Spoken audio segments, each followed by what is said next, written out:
Hey guys, tonight we're stepping into a village that doesn't even know it's about to be erased. You're asleep.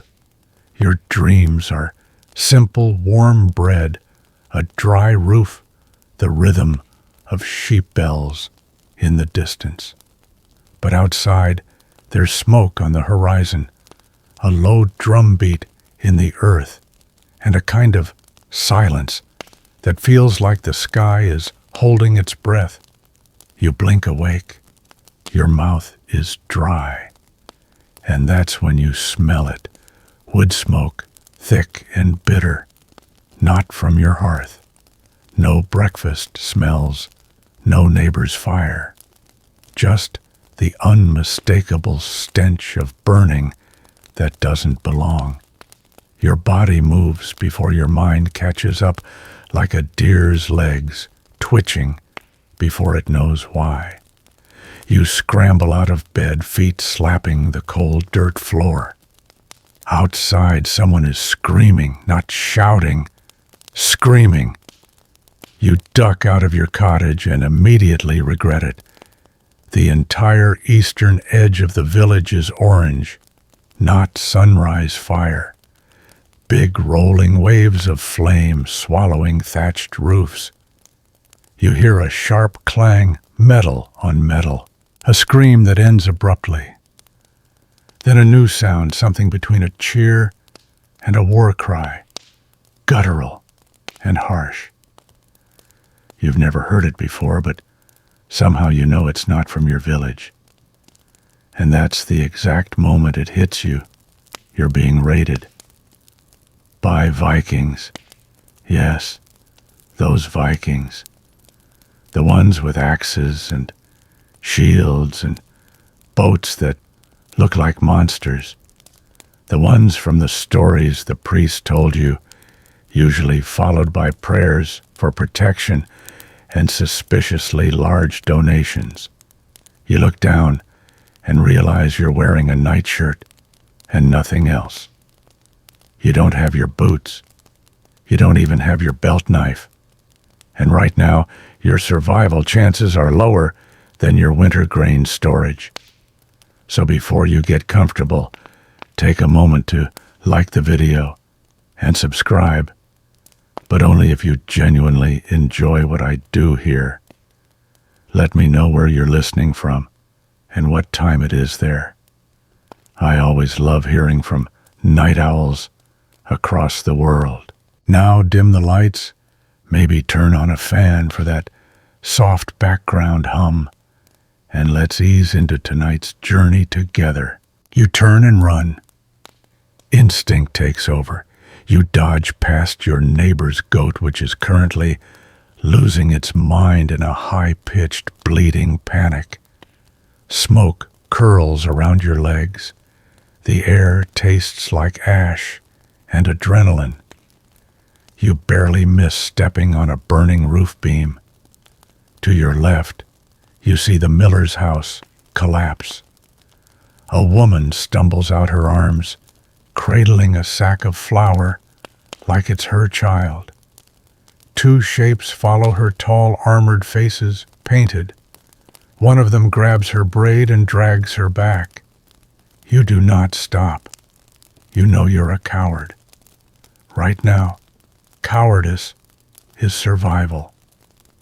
Historians still argue whether raids like these were truly surprise attacks or if the villages ignored warning signs, strangers in the woods ships on the horizon, that bad feeling the dogs seemed to have. You didn't feel anything last night, but maybe the cows did. You reach the edge of the village, the old trail through the birch grove. You remember this path from childhood? It winds past the orchard, then down to the creek. You don't stop running until your lungs burn and the trees blur together. You drop behind a stump and curl in, finally letting yourself breathe. You survive the first wave. Barely. But the fear isn't gone. It's changing shape. Now it's cold, metallic, a voice in your head whispering they'll find you, because they always do. And if they do, well, you're not exactly someone who fights back. You helped dig the new well. You sang at that wedding last summer. You're nice. Vikings don't care about nice. They care about what you're worth, how much silver you're carrying, whether you'd fetch a good price in Dublin, whether you'd make it through the sea journey without dying of something messy and inconvenient. You hear footsteps, soft ones, not armored. Could be a child, or worse, someone pretending to be. You don't move. Your breath is so loud, you swear it's echoing. Something walks past. A fox. You almost laugh. You don't, because you might actually cry instead. That's when the wind shifts, and you hear the horn again, long and low, like something ancient waking up. They're not done, not even close. You don't have a plan. Let's be clear about that. You're crouched behind a stump, barefoot in a nightshirt without a weapon, and the most tactical thing you've done today is not soil yourself. You're not thinking like a hero. You're thinking like someone who'd very much like to avoid becoming a cautionary tale told by traumatized survivors, assuming there are any left. But the screaming has stopped, and that's somehow worse. It's the quiet after the slaughter, the kind of quiet that wraps itself around you like wet wool, heavy and impossible to breathe through. You peek out from your hiding spot. Smoke curls between the trees, drifting lazily now. There's a faint orange glow on the horizon, flickering like the dying pulse of something that once lived. You take a step, then another. The ground is cold and squishy underfoot. Dew and blood have a surprisingly similar texture, and you try not to think too hard about which one you're standing in. Your toes are numb. Your breath clouds in front of you, but it's the kind of cold you barely notice anymore. Fear has its own internal furnace. The trail back to the village is not safe, but it's familiar. You move like you're walking on a frozen lake, afraid the ice might crack if you breathe too loud. You're not sure why you're going back. Curiosity, hope. Some naive part of you thinking maybe they've left and you can help someone? No, it's simpler than that. You're looking for boots. You spot a pair by the well. They belong to old Tom the cooper. He always left them outside his hut to keep the mud off the floors. You shuffle over, eyes darting to every shadow. The boots are still warm when you slide them on, and that's when you hear the whimper. You freeze. It's coming from the goat pen, which is at this point more of a smoldering suggestion of a fence. You inch closer and peek inside. It's not a goat. It's Lise. She's 10, or maybe 11. You don't really know. She's curled under a broken cart, hugging a wicker basket like it's a shield. Her face is streaked with soot, her eyes wide and glassy. She doesn't see you. You crouch. Lise, you whisper. She blinks.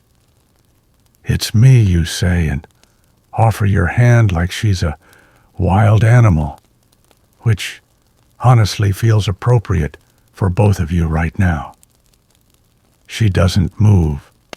Then a voice shatters the silence. Not yours, not Lisa's. It comes from the road. Deep, confident, not shouting, just talking in a language you don't understand. Norse, and it's getting closer. You grab Lisa's arm and haul her out. She stumbles, drops the basket, and something clatters inside, metal on metal. You don't look. You just run. Again, you're getting good at this. Back into the trees, behind the same stump. Lisa's breathing is ragged. She wheezes like a bellows with a tear in it. You put your hand over her mouth, not hard, just enough. Her eyes meet yours, and in that moment, you both know if they find you now, it's over.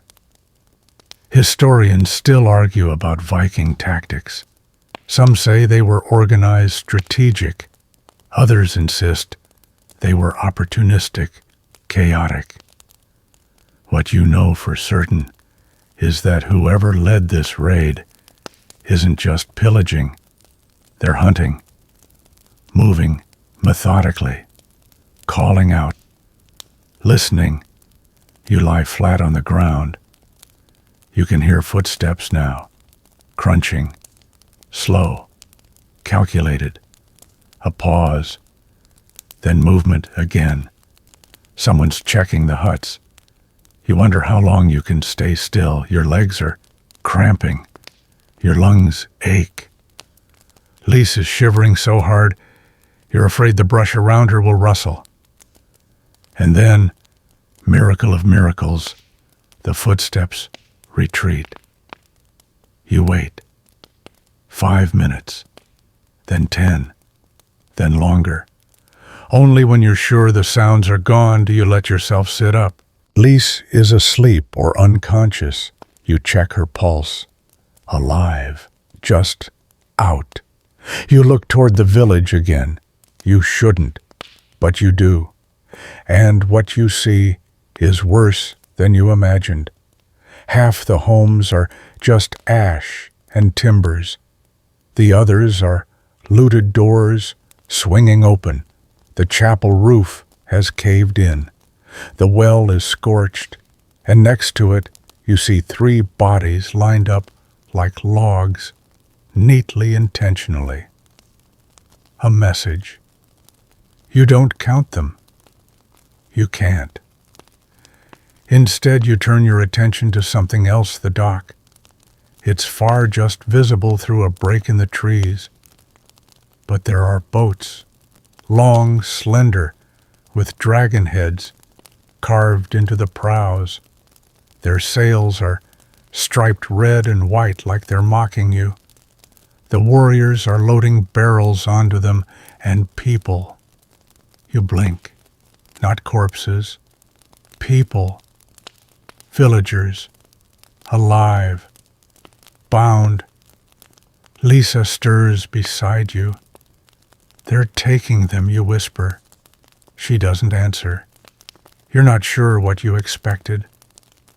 Relief, terror. You're not even sure what you feel. Just this vague spinning nausea. You press your forehead against the tree bark and close your eyes. You could leave. Right now. Head for the next village. Pretend you were never here. But if they're taking people, then maybe, just maybe, your sister is still alive. Or your cousin. Or Tom, though that seems unlikely, given the boots. You open your eyes, and now you do have a plan. A very stupid, barely formed, probably won't work plan. You're going to follow them, just long enough to know who was taken, where they're going. You gather Lise. She's dazed, but walking. You find her a cloak somehow miraculously unburned and wrap it around her. You grab a broken staff to use as a walking stick. Not a weapon, just something to hold. Something to feel like you're not entirely useless. You move at a distance, always in shadow. And you watch as the ships push off from shore. You count them. 3.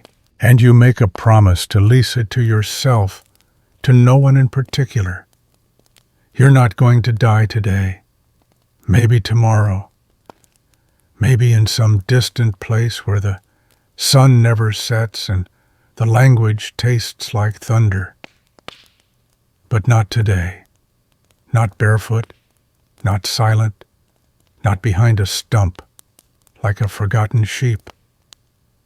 Today you follow, even if your chances of surviving the next part, still, not likely. You follow the shoreline like a shadow clinging to the edge of the world. The Viking ships slip across the water, their dragon-prowed hulls cutting through the waves as if they own the ocean, which, in a way, they kind of do. You and Lisa trail behind on foot, keeping to the forest path that winds beside the coast.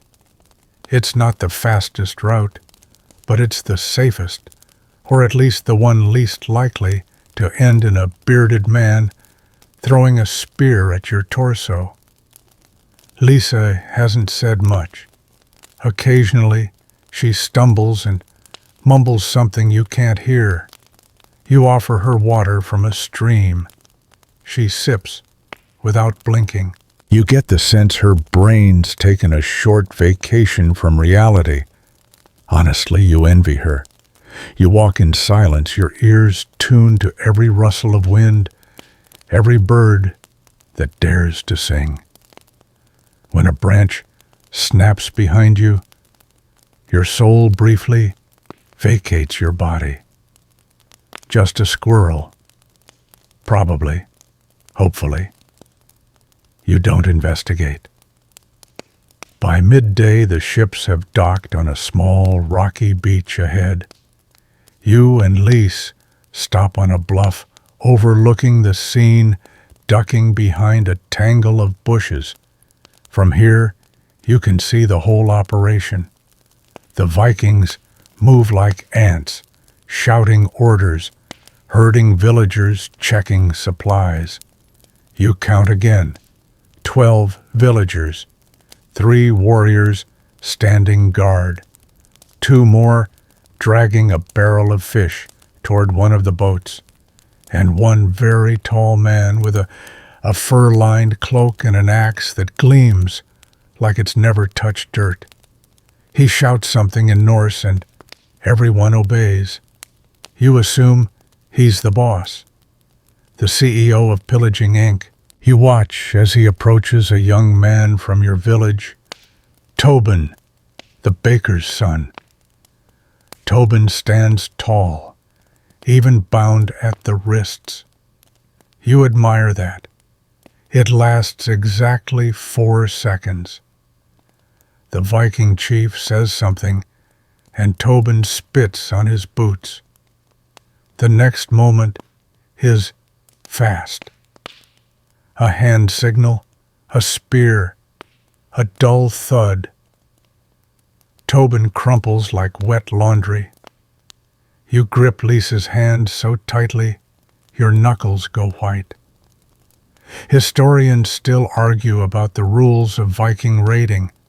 Some say they had honor codes.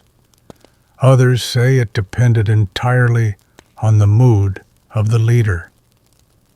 Today's mood: definitely don't mess with me before I've had lunch. Lisa whispers, we should go. She's right. You know she's right. But your feet don't move. Not yet, because now you notice something new. A separate group, 3 villagers standing apart, not bound, not crying, talking. One of them is Jareth, the village blacksmith, and he's laughing, not maniacally, casually, like he's sharing a joke with the fur-cloaked Viking. You blink. Wait, Jareth. You think back. He vanished for a few days last month, said he was trading horses, came back with better tools, oddly shaped coins, and a smug grin. Did he invite them? You feel a new emotion bubbling under your skin. Not fear, not grief, rage, betrayal. You want to march down that bluff and scream at him, throw rocks, make a dramatic speech about loyalty and friendship and how you once fixed his stupid cartwheel for free. But instead, you crouch lower because rage gets you killed. Patience might not. Lise tugs your sleeve. You follow her gaze. One of the warriors is heading toward your direction. You duck, pressing into the ground. Lisa curls beside you, like a fox kit, hiding from a wolf. The warrior doesn't look up. He relieves himself on a tree stump nearby, sings a little tune while doing it. You're not fluent in Norse, but the tone is somewhere between drunken sailor and goat being strangled. You wait until he's gone, then breathe again. That was close. Too close. You crawl back from the bluff and whisper to Lise, "We can't stay here." She nods. You make a plan. Sort of. It's more of a loose intention, not to die. Head south. Find the nearest trade town. Maybe someone there can help. Maybe word is spread. Maybe they care. Maybe pigs will learn to sing madrigals and open a law firm. Hope isn't your strong suit right now, but you start walking anyway. You pass a stream, and Lisa stops to drink. You let her. You need a moment to think. What do you even do now? You can't save 12 villagers on your own. You have no weapons, no allies, and no idea where the Vikings will go next. Even if you could sneak on board, then what heroically untie everyone? Paddle a long ship back using your bare hands and the power of good intentions. Historians still debate whether there were ever successful rescue attempts during raids. There's a story about a woman in Francia who dressed as a Norseman and snuck into a camp to save her brother. Probably apocryphal, probably nonsense, but inspiring if you ignore how it likely ended. Lise finishes drinking and wipes her face on her sleeve. She looks at you, eyes clearer now. What happens if they come back? You swallow. They will. And that's the truth. You know it. She knows it. This wasn't the only village. And you weren't the only survivors. Which means maybe there's a pattern. Maybe there's a resistance. Maybe you don't have to fight. Maybe you just have to warn people so that no one else wakes up to the sound of fire and horn blasts. You stand up straighter. New plan. Find the next village. Tell them what's coming. Surviving the raid wasn't likely, but you did. Maybe that counts for something. You don't look back. That's the first rule of surviving something that should have killed you. Keep moving. You and Lise push into the trees, leaving behind the smoke-choked air and the shore where dragons with sails are docked like they own the world. You don't know what's ahead, only that it isn't behind you. Your boots, well, Tom's boots squelch through mud and fallen leaves. Lisa trails behind like a pale shadow, the too big cloak dragging across the underbrush. She hasn't asked where you're going, and you haven't explained. Maybe you're both pretending you have a destination. You don't. You're mostly just following the sun and a vague gut feeling. The forest is strangely peaceful. Birds are singing again, oblivious.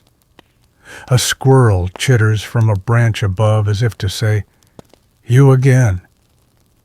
And for a second, it almost feels like the world didn't end 12 hours ago. Almost. You keep expecting to hear horns again, footsteps, the metallic whine of a blade being drawn. But the only sound is your own ragged breathing and the occasional sniffle from Lisa, who is either crying or has a cold, possibly both. You stop by a fallen tree to rest. The bark is damp. The moss is soft. It would be a perfect napping spot if your nerves weren't vibrating like plucked harp strings. "Why'd they come?" Lise asks. You shrug. "Because we had things they wanted." "Like what?" You think about it. Your village wasn't rich. You had goats, grain, maybe a couple of silver trinkets, and 3 people who could read. They take people, you say, to sell. She looks away. You let the silence sit there heavy and bitter. Historians still argue whether Viking raids were mostly about resources, land, or political power. Some say the Norse were just looking for farmland. Others say they were driven by overpopulation, internal rivalries, or a desire for wealth and glory. But when you're on the ground running barefoot from men with axes, the why doesn't feel especially comforting. You get up and start walking again. You pass a trail you don't recognize. Then a circle of standing stones, ancient and moss-covered, possibly cursed. You give it a wide berth. You're not superstitious, but let's be honest, today is not the day to anger old gods. By late afternoon, you reach a hill that overlooks the next valley. And there it is. A village, not yours. Bigger, fortified, with a wooden palisade around it and smoke rising from chimneys that aren't on fire. For the first time in what feels like a century, you let out a breath you didn't know you were holding. Lisa grabs your hand. Do we tell them? Yes.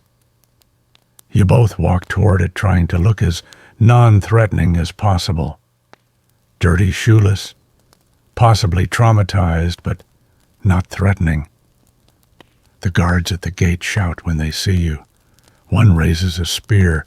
You wave both hands and shout back, "We're not thieves." The other one squints. "You from up north." You nod. "Torthwick." They exchange a look.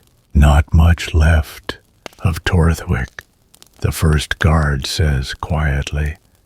You nod again. This time, you feel it deep in your bones. They open the gate. You step inside. The village smells like soup and smoke and manure. A strange comfort. Children run barefoot in the mud. Women hang laundry. Men sharpen tools. Life in progress. It feels surreal. You're taken to a longhouse. Inside, a woman with gray streaks in her braid listens patiently as you tell your story. You describe the attack, the ships, The man in the fur cloak, the villagers being taken. She doesn't interrupt, just nods, now and then. When you finish, she pours you a bowl of broth. It's thin and salty, and the best thing you've tasted in your life. Name's Mathlin, she says. We've heard rumors. Ships along the coast. Thought they might skip us. They won't, you say. She looks at you like she already knew that. Then she asks a question you weren't expecting. Can you draw the boats? You blink. What?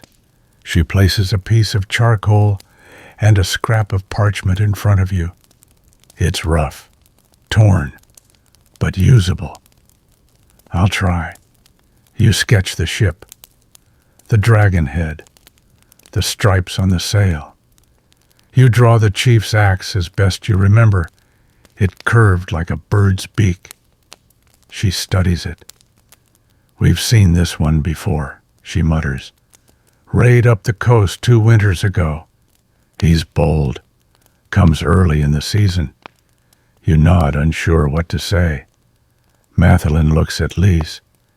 And the girl, you answer for her. She saw her brother taken. She nods.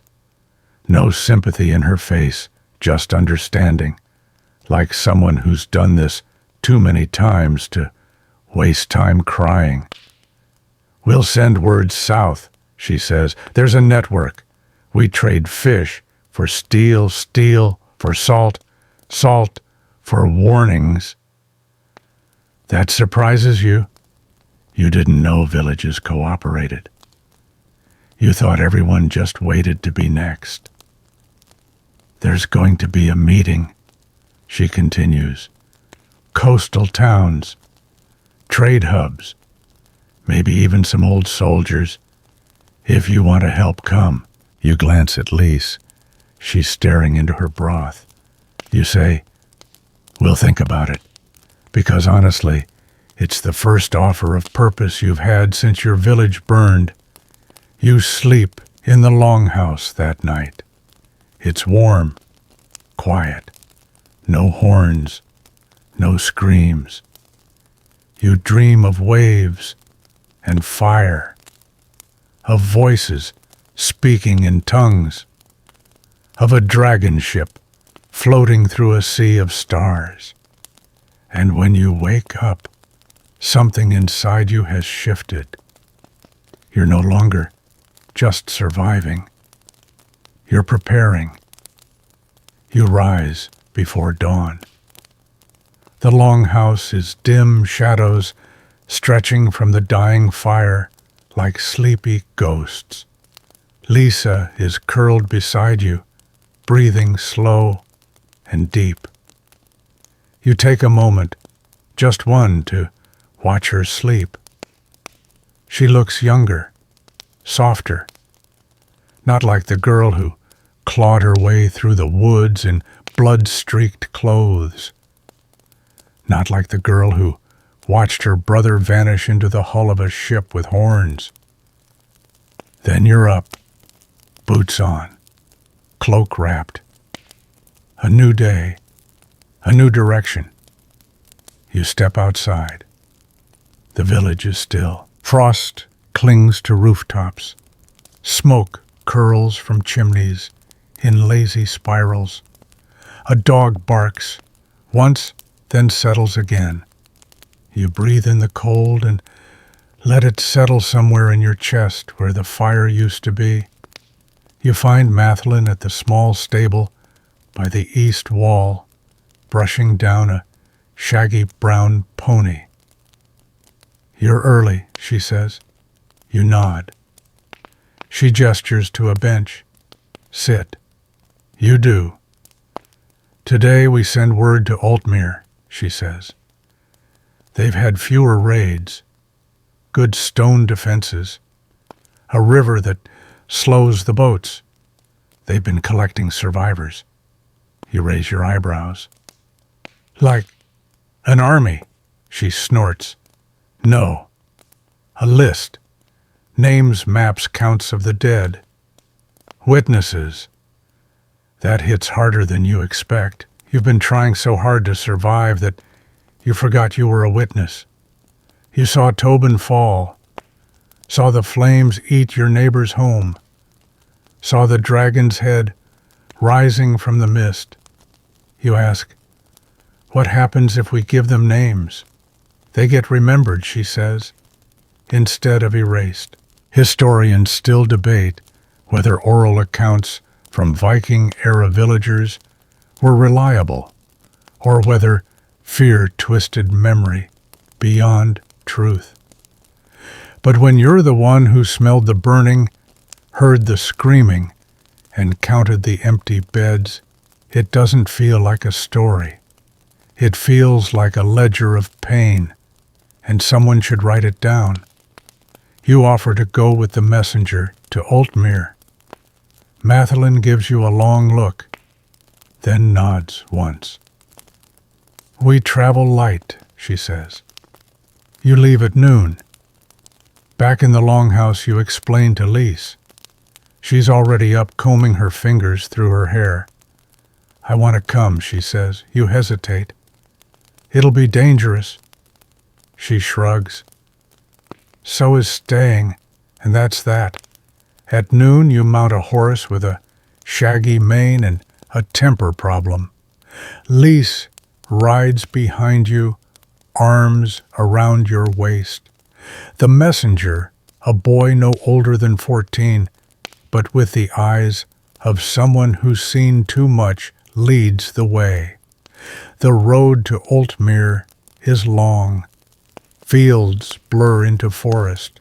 Forest gives way to marsh. The trees lean close, whispering things you're not sure you want to understand. The messenger doesn't talk much, just chews dried meat and watches the shadows. Around dusk, you camp in a clearing. Lise starts a fire. You gather twigs. The boy hands out hard bread and a wedge of something that might be cheese. You eat without speaking. Then the boy says, "They burned my village too." You look up. "They came at night," he continues. "We hid under the floorboards. My father didn't fit. He fought them with a broom." "A broom." You wince. "They laughed," the boy says, and spits into the dirt. "Took him anyway." There's silence after that. Then Lise asks, "What's your name?" "Dennett." You nod. I know who you are," he interrupts. "You're the one who ran." It stings. But it's not untrue. Lise, to your surprise, glares at him. "He ran, yes, but he also saved me." Dennett shrugs. "We all ran." No one says anything else for a long time. The stars come out. A wolf howls in the distance. You lie on your back and watch the sky. Somewhere out there, ships are moving. Oars slicing water. Men sharpening blades, preparing for their next visit. But for now, here in this clearing under the quiet hush of leaves, you feel something unfamiliar. You feel necessary. By the second day, the land begins to change. Fewer trees, more roads. You pass a caravan going north.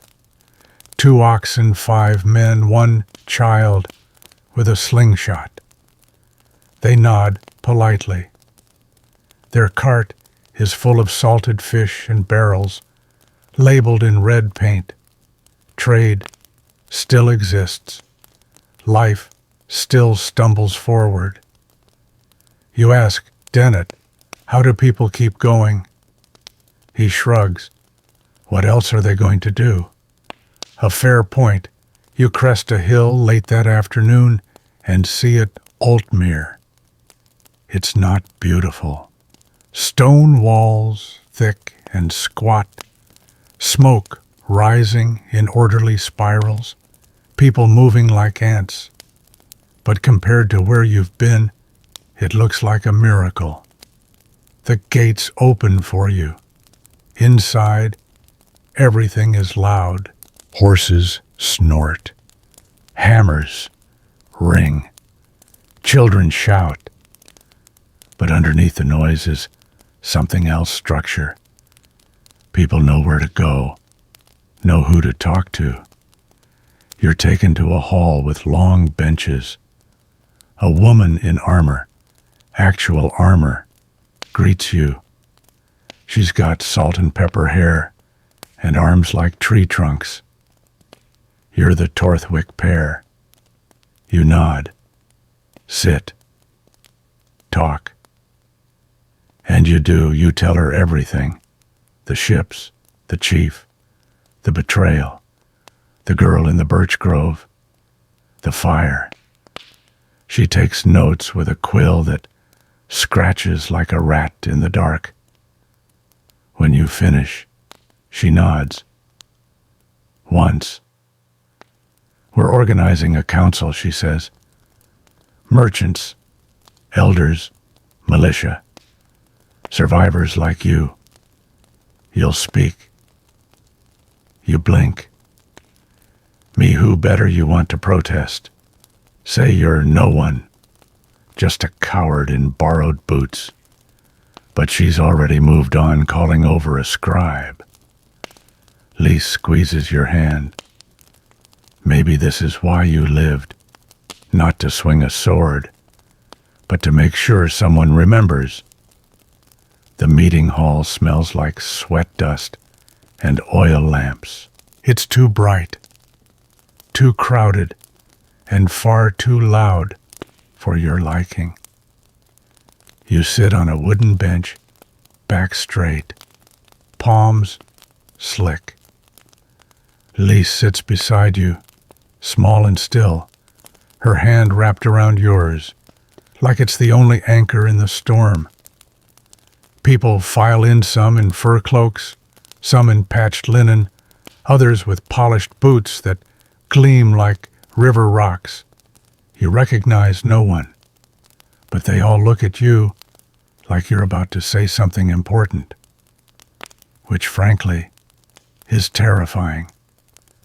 Across the hall you spot Dennett leaning against the far wall. He gives you a nod. You're not sure if it's encouragement or a challenge. A man slams a staff against the floor. The room quiets, though not entirely. Voices still murmur. Someone coughs. A dog barks once and is quickly silenced. Then a voice calls out, "Witness," from Torthwick speak. You stand, legs unsteady, throat dry. You never signed up for this. You clear your throat. They came in the morning, before breakfast. The room waits. You begin. You tell them everything again, but slower this time. You describe the smoke, the noise, the confusion. You recount the ships, the dragon-head prow, the man with a gold-ringed beard and wolfskin cloak. You describe the fire and the screaming. You mention Tobin's name and Lisa's. You hear a sharp breath from someone behind you when you say her brother was taken. Then you say something you hadn't planned. We thought someone would help us. We thought we'd be warned. You let that hang in the air. It hurts, but it's true. Historians still debate how much communication there was between early medieval settlements. Letters, runners, word of mouth. Did villages just pretend they were alone until they weren't? You don't know. But you say, we can't act like islands anymore, because they don't see us that way. To them, we're just stops on a map. Someone claps. It's awkward, offbeat. Then another joins, and suddenly there's applause. Sparse, but real. You sit a little dazed. The woman in armor gives you a nod. You did it.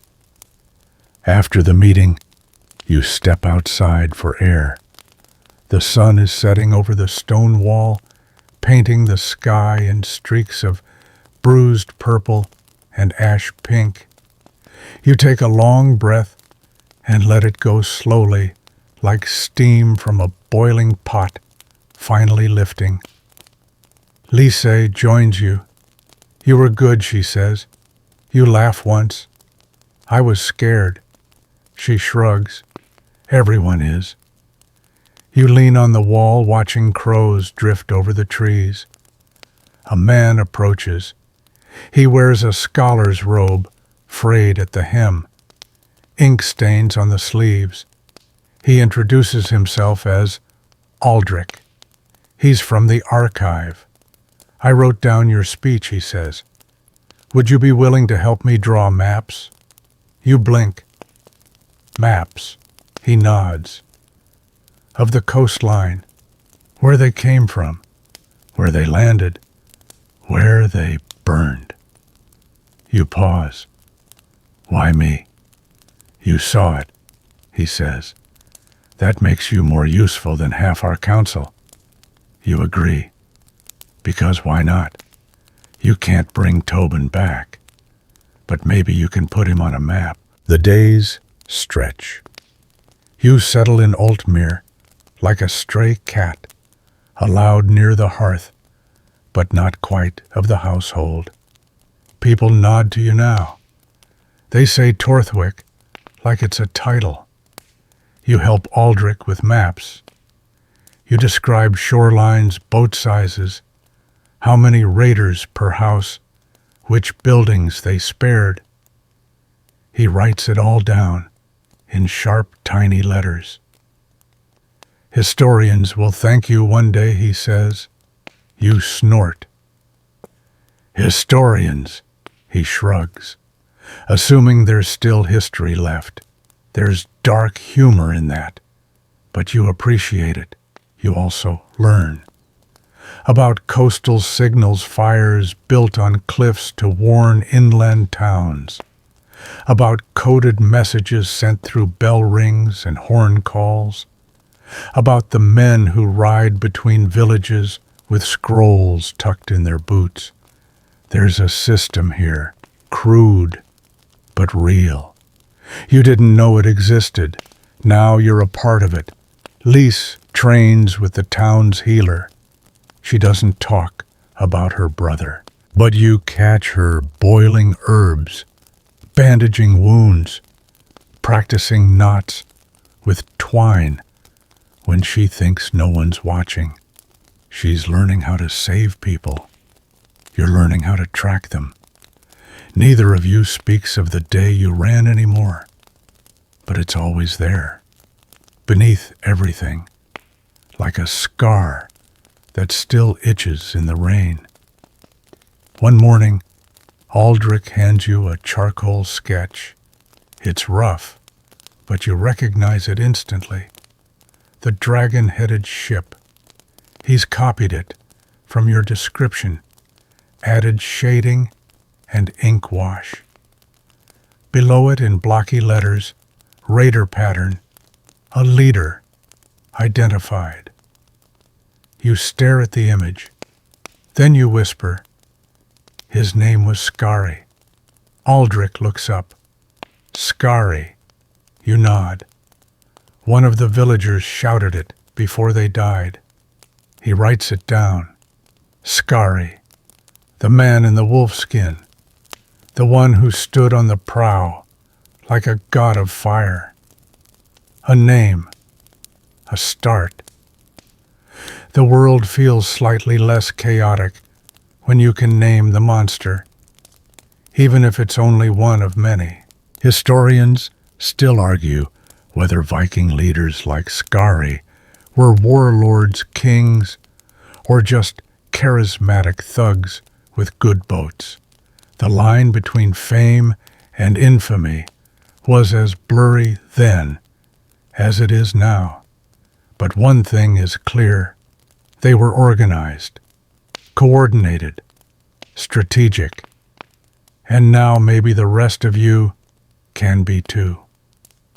Altmere starts to feel familiar, not quite home. Nothing will ever be home again, but familiar. The clanging rhythm of the blacksmith's hammer at dawn. The bread seller's bell in the afternoon. The shared nods between villagers who've all lost something and know better than to ask what. You wake earlier now, not out of fear, but out of necessity.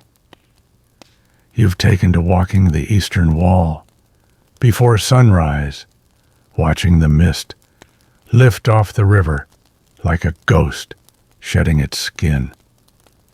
It's beautiful in a way that hurts because you didn't notice beauty like that before. Back when Tobin was alive, back when life was normal. You carry a map now, rolled in leather, tucked into your satchel. You've been sketching it with Aldrich's help, marking suspected landing points, circles where villages once were, X's for those that still stand. It's not perfect, but it's more than you had when you arrived. One morning, Mathelin finds you sitting by the outer gate. "Can you ride to Stonemere?" she asks. You blink. Why me? Because they won't listen to a scribe, but they'll listen to someone who's seen the fire. And so you ride again. Stonemere lies 2 days south, built on a hill, ringed with apple trees and blessed with a lazy river that curls like a cat around its edge. They haven't been raided yet, but rumors have reached them, and fear clings to their market stalls like early frost. You speak before their elders in a round hall lined with wool tapestries and worry lines. You tell the truth as best you can. No dramatic flourishes, no myths, just the sound of shields on doors and the smell of burning thatch. They listen, but they do not act. "We have guards," one says, and "no coastline," says another. You press harder. They walked from the shore to us. They knew the path. If they know your path too, they won't bother with us, the elder interrupts. We're too small. That sentence makes your stomach twist. You remember thinking the same thing. We're not worth the trouble. Turns out to raiders, every town is worth something. Food, salt, livestock, people. Still you thank them, leave respectfully, and ride away with ice in your chest. You stop by a creek that night, let the horse drink, and unpack your map. With a stick, you poke a new note beside, "Stonemere won't join. No prep." Lise would call it pessimistic. Aldrich would say it's honest. You say nothing, because silence is safer. Historians still argue whether small settlements refused help out of pride, fear, or sheer ignorance, but you're starting to believe it's denial. A comforting lie, whispered by people who've never smelled their neighbor's house on fire. Back in Altmere, Aldrich greets you with tea and ink-stained fingers. They sent nothing, he asks.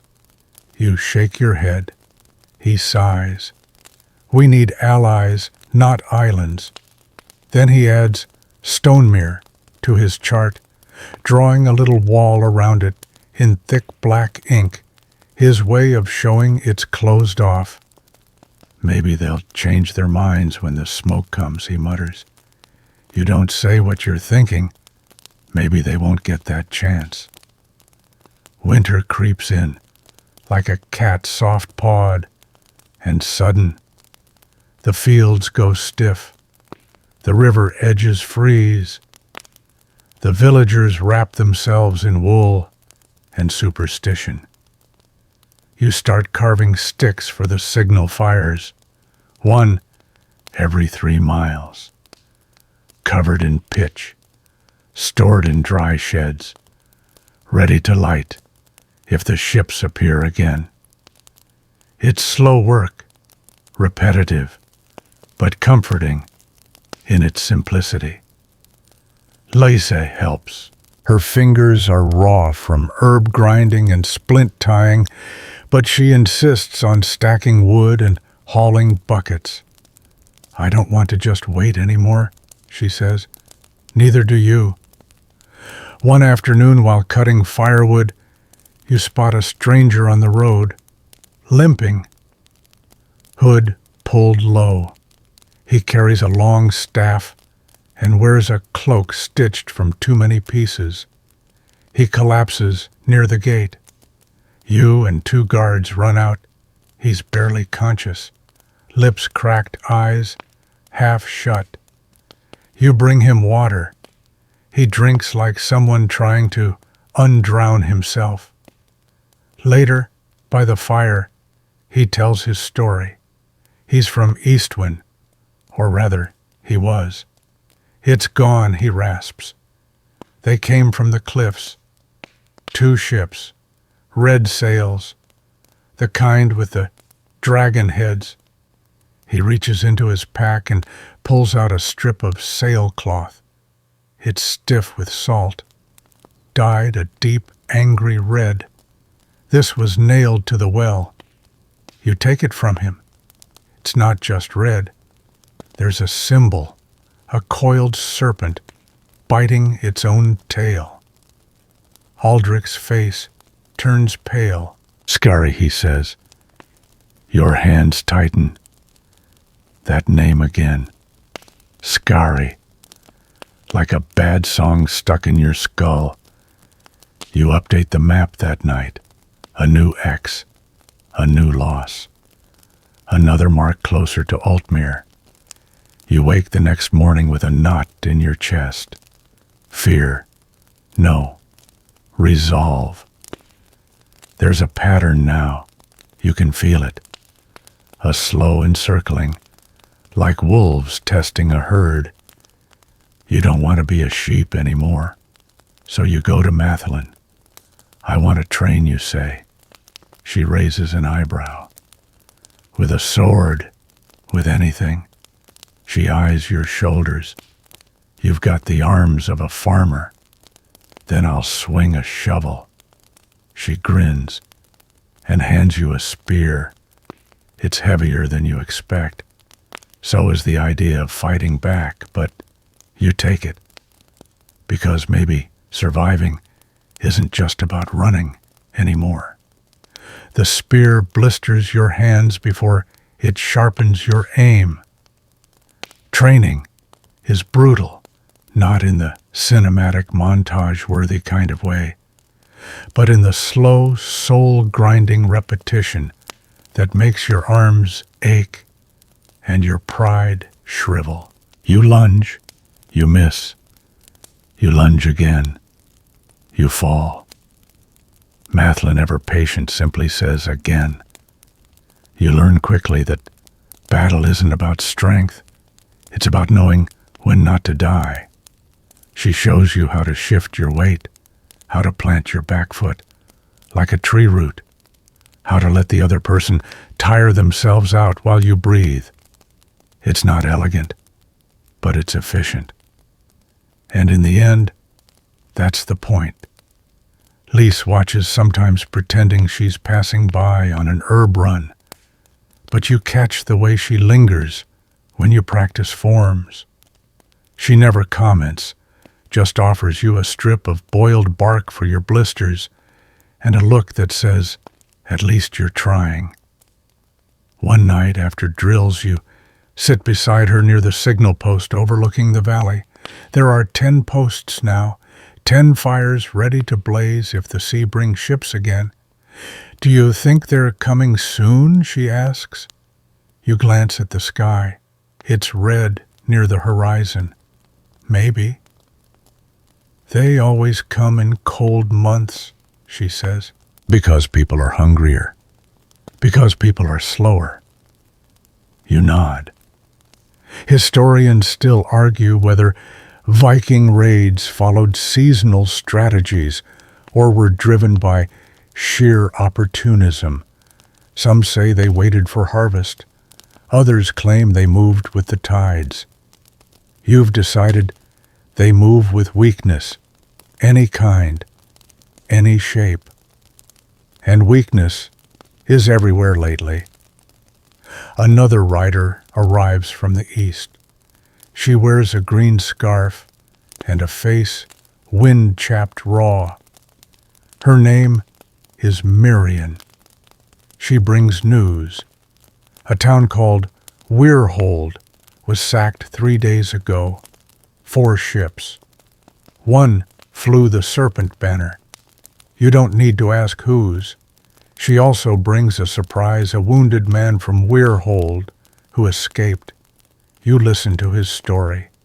They took the strong ones, he says. Not just the food, not just the silver. They picked people. "Picked?" Aldrich asks. The man nods. "Young, healthy. Men and women both.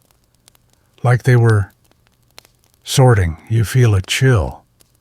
Slavery. That word you've only heard in hushed stories. It's no longer myth. It's process. Scary isn't just raiding. He's building something. That night you stare at your map until the candles flicker and die.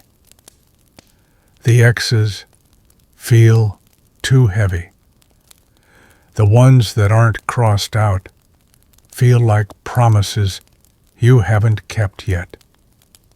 You redraw Scary's route based on sightings, a loose crescent curving inland. He's not sweeping across, he's encircling, tightening. Altmere is in the middle. You go to Mathlin. "He's coming here next," you say. She doesn't argue. She simply says, "Then we'll be ready." Ready means drills, lots of them. It means setting traps in the woods, digging ditches, sharpening stakes, teaching children which bell means hide and which means run.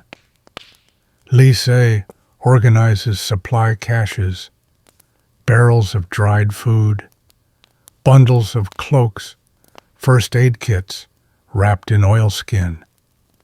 You don't sleep much. No one does.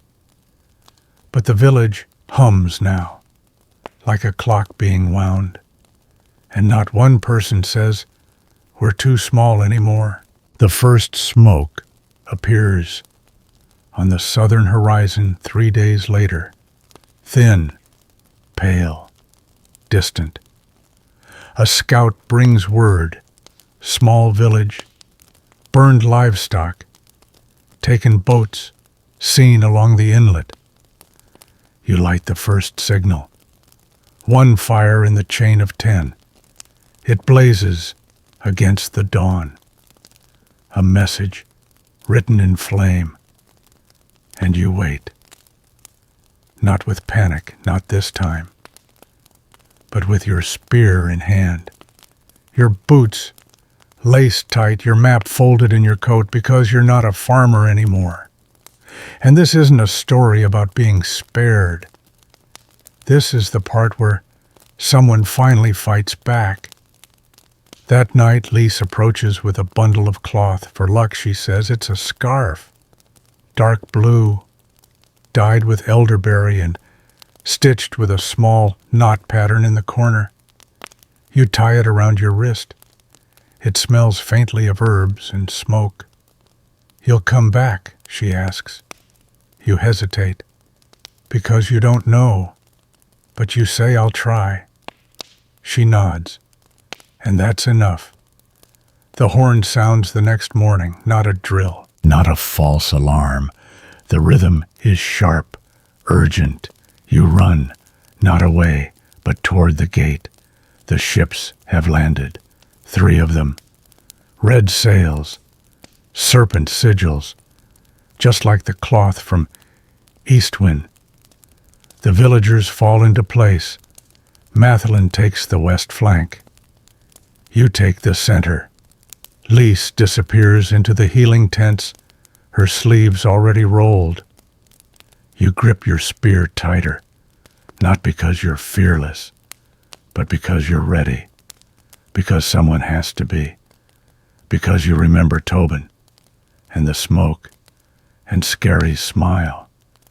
And now maybe you'll be the story people tell afterward, not the one who burned, but the one who fought. You don't remember the first man you strike, only the jolt, like hitting a wet log, and the way your hands sting afterward. Everything else blurs. The air fills with screams and smoke and the staccato clang of metal on metal. You duck, you swing, you forget to breathe, and then you breathe too much. The world narrows, expands, narrows again. Mathelin's voice cuts through. "Keep the line, you force your feet to plant. You jab, not swing." Just like she taught you, spears aren't swords. They're fences with teeth. You don't chase. You don't charge. You hold. A raider barrels toward you. Wolf skin on his shoulders, axe in hand, grin like a broken window. You aim low. Your spear catches his thigh. He falls. You don't watch him land, you move on. To your left, someone is sobbing. To your right, a teenager, barely 15, stabs wildly at the air. You shove him behind you. Hold steady. You bark. He does. You don't know his name. Maybe he doesn't know yours. But that's war. Historians still argue whether Viking raids were chaotic or choreographed. Some describe them as tidal waves, violent but directionless. Others see them as surgical strikes, fast, deliberate, calculated. Today it feels like both. A wave with teeth. You lose track of time. Minutes bleed into each other, but you don't fall. Not yet. Skari appears just before midday. You don't need anyone to tell you it's him. He's taller than the rest. Wolfskin cloak, gold rings in his beard. His axe is curved like a question mark, cruel and gleaming. He doesn't shout, doesn't rage. He walks, like he owns the earth, like this town is just another coin in his purse. Your blood runs cold, but your feet stay planted. He makes eye contact, and then he smiles. Not cruel, not mocking, interested. You grip your spear. Your hands don't shake. Much. He strides through the chaos, barely acknowledging the fight around him. His men fan out like hounds. You see him motion once, just a flick of his hand, and 4 raiders peel away toward the granary. He's not here to burn. He's here to take. And suddenly you realize this isn't a raid. It's a recruitment. Lise appears beside you, hair soaked with sweat, arms bloody to the elbows. Signal tower's safe, she says. Wounded are moved. Good. Where is he? You nod toward the granary. She follows your gaze. Scary. You nod again. She doesn't ask anything else, just places a hand on your shoulder. You stop him, she says. Then she's gone, back into the fray. You push forward, not fast, not brave, just forward.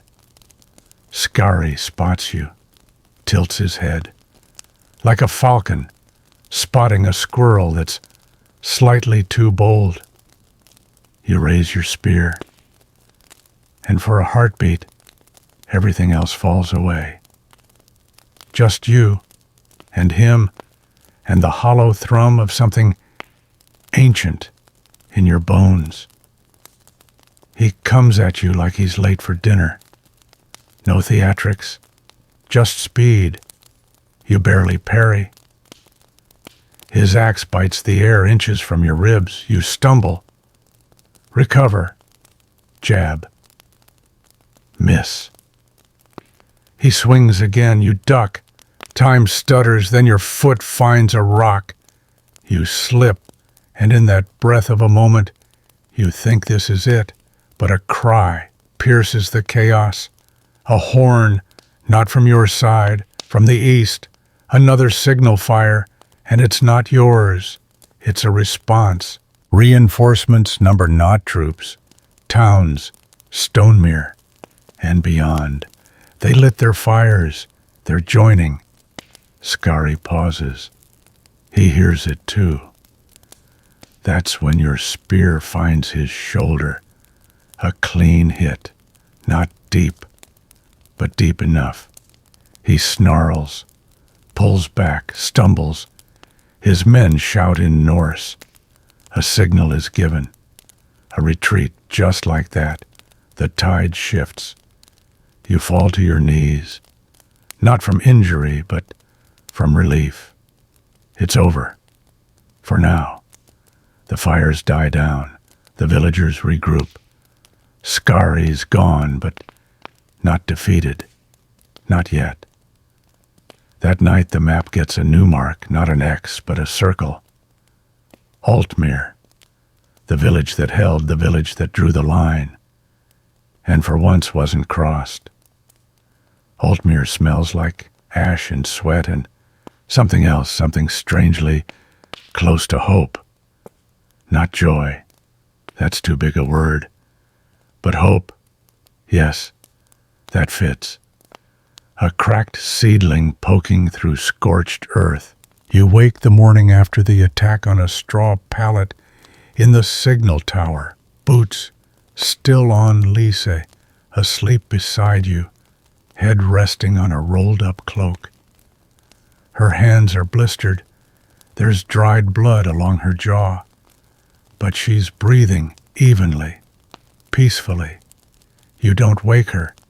Instead, you walk through a village that somehow still stands. Roofs are scorched. A few fences down. One shed is still smoldering. But the granary is intact. The well is unpoisoned. Most importantly, most people are alive. You see Mathlin at the west wall, inspecting damage. She looks tired. One eye is swollen shut. She lifts a hand when she sees you. You did well, she says simply. You nod. He's still out there. He knows our name now. That sentence sits heavy between you. Historians still argue whether resistance ever truly deterred Viking raids or just shifted their targets. Some villages were razed again and again. Others earned a kind of wary respect, too much trouble to bother. You're hoping to be the latter, but planning for the former. Aldrich appears with his ink-stained fingers and an entire sheaf of new parchment. 3 towns signaled back yesterday, he says. One sent a rider. He hands you a folded note. It smells of rosemary and ink. You read aloud, "We saw your fire, we stand with you. If they return, light it again. So will we." You close your eyes for a moment. It's working. You're not alone anymore. You spend the next week digging graves.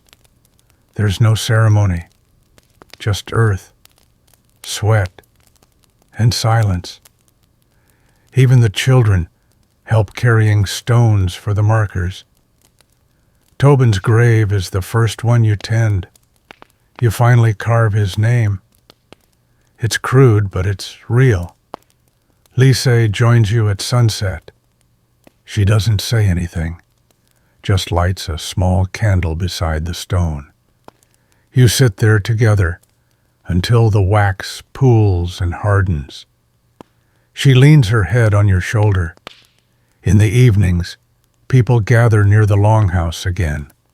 Someone brings out a harp, another a pot of weak ale. The songs are quieter now, older, less about glory, more about getting through the night. You listen cup in hand, scarf still tied to your wrist. Someone starts calling you Spearhand. You pretend to hate it. You don't. One afternoon you return to the training yard. Mathelin is already there, drilling with a group of teens, your accidental army. You join the line without a word. Thrust. Recover. Turn. Repeat. A new rhythm. One that feels less like surviving and more like becoming. Becoming what you're not sure yet. But not a victim. Not anymore. Lisa surprises you by joining the drills the next day. She's clumsy, trips over her own feet. But when Mathelin laughs, Lise jabs her wooden spear with surprising accuracy. Don't underestimate healers. She grins. You decide not to. You find the red sail again in Aldrich's archives, the one from Eastwyn. You unfold it slowly. Trace the serpent with your fingers. It's worn, frayed at the edges. But you swear it's changed. The tail now has a black slash across it. A new mark. A scar. A message. Historians still debate the meaning of such sigils. Some claim the serpent represented eternity. Others say it was a warning, a dare. You're not sure, but you fold the cloth back up carefully. Then you tuck it in your coat. Because if he comes again, you want to remember the last time you saw his flag retreating into the trees. A month passes. Winter presses down like a hand on your chest, heavy, unrelenting. But the village functions. Rations are shared. Rotations are fair. The signal fires are checked twice daily. And sometimes you laugh. Not loud, not long, but you do. That counts for something. One morning, Mathelin asks you to walk the wall with her. "I'm leaving," she says bluntly. You stop mid-step. What? There are towns farther east, ones that never got our fire, ones still fighting alone. I need to go to them, help them build what we've built. You swallow. You're better at this than you think, she says. I'm not a leader. She shrugs. Neither was I. Then someone lit a fire. She grips your forearm. Keep it burning, then she's gone. Just like that. You stand on the same watchtower that night looking east. The valley is quiet. But your heart isn't. Because now people are looking to you. You're the one who stood, who stayed, who fought. You're the one who didn't die. And that's no small thing. You light the signal torch again, not out of fear this time, but as a reminder, a flare in the dark, a promise that you're still here and you're not done yet. You begin to notice it in the way people look at you. Not with awe, thank the gods, no one's calling you a hero, but with a certain unspoken deference. They make room when you pass. They ask you where to place the new grain sacks. They wait for your nod before they light the cooking fires on foggy mornings. And when a child drops a pot and everyone jumps, it's your voice that calms them. Just a pot, you say gently. No axes today. They laugh nervously. Then they believe you, because if you say it, maybe it's true. You don't ask to lead, but leadership, it seems, asks for you. You find yourself assigning patrols, reviewing maps, answering questions that used to be Mathlin's to answer. The wall needs reinforcing. You point out the weak spots. The weather shifts colder than expected. You suggest rationing the salt pork now before it turns. At night you lie awake under your thin blanket and wonder when exactly you became the one people depended on. You didn't want this, and yet you can't imagine walking away now. Not when it's working. Historians still argue about how community leaders were chosen in small Anglo-Saxon settlements. Some say it was lineage passed down from blood. Others point to merit. Whoever defended the village, best fed the people through winter, or built the sturdiest walls. But most scholars agree titles mattered less than trust. And somehow you've earned theirs, even if you're still not sure how. One day the rider comes. He's young, barely out of boyhood, and half frozen. But he holds himself upright as if the parchment he carries is worth more than gold. It is. The message is stamped with 3 symbols, a wheat sheaf, a boar's tusk, and a broken crown.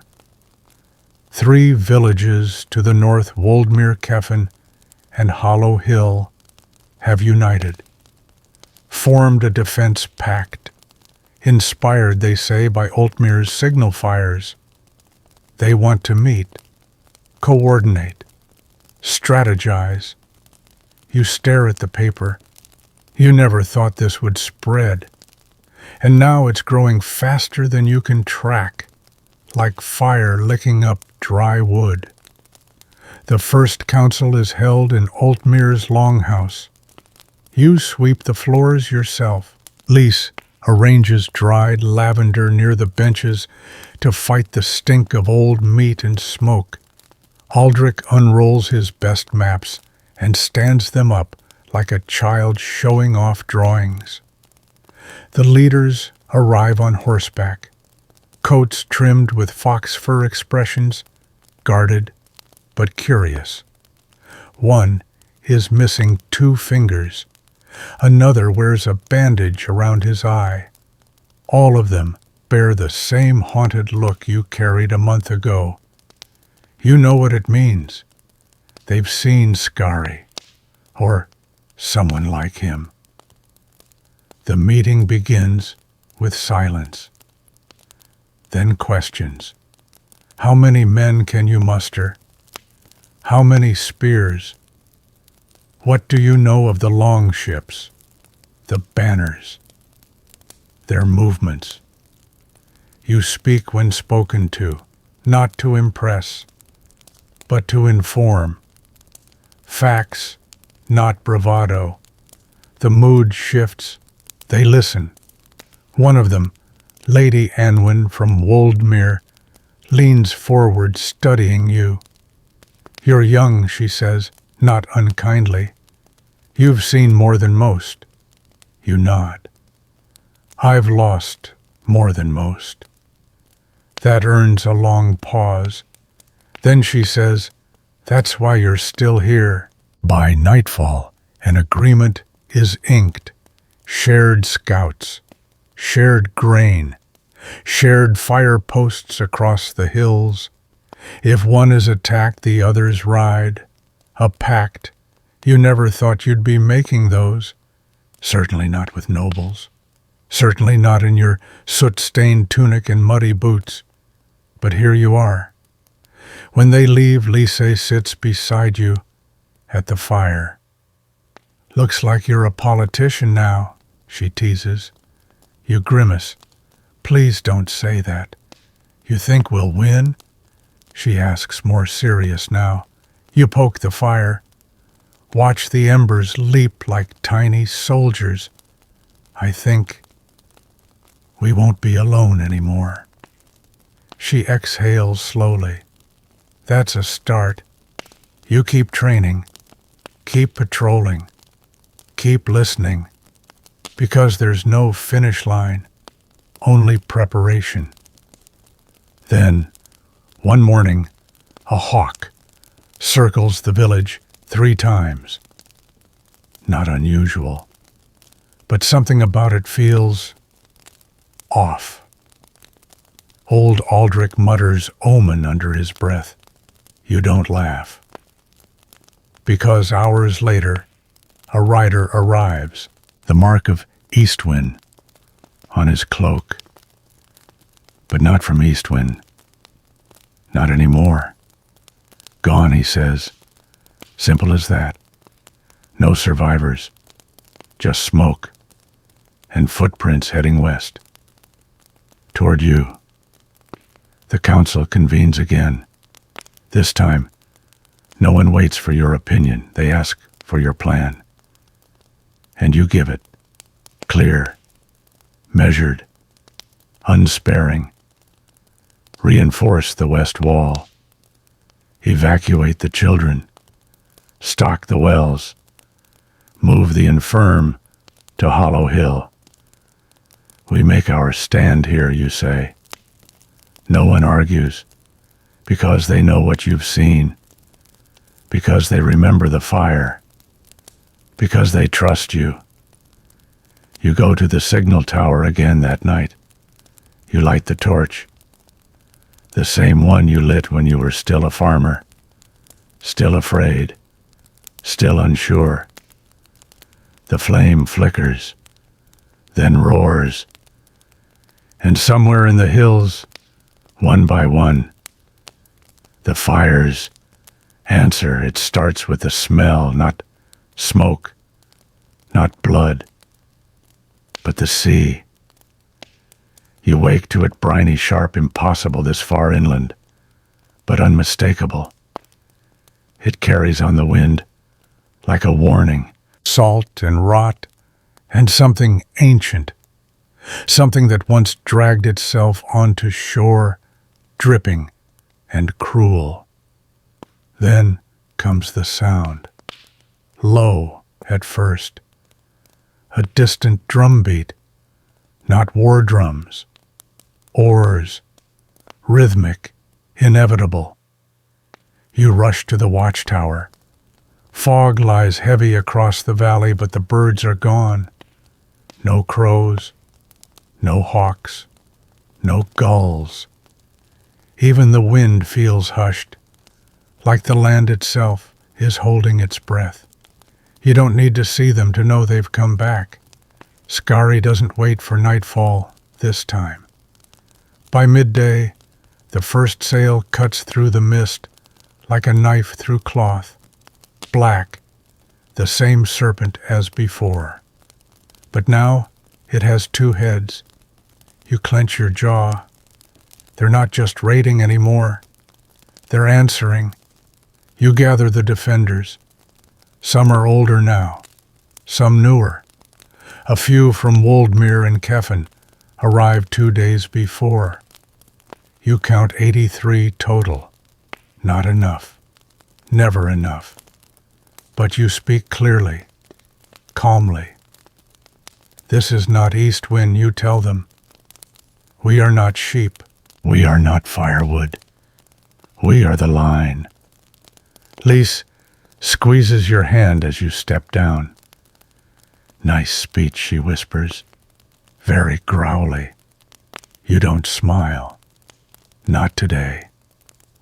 Historians still debate how much coordination Viking leaders had across fleets.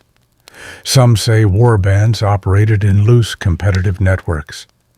Others argue they followed a larger command proto-kingdoms, forming in the shadows of conquest.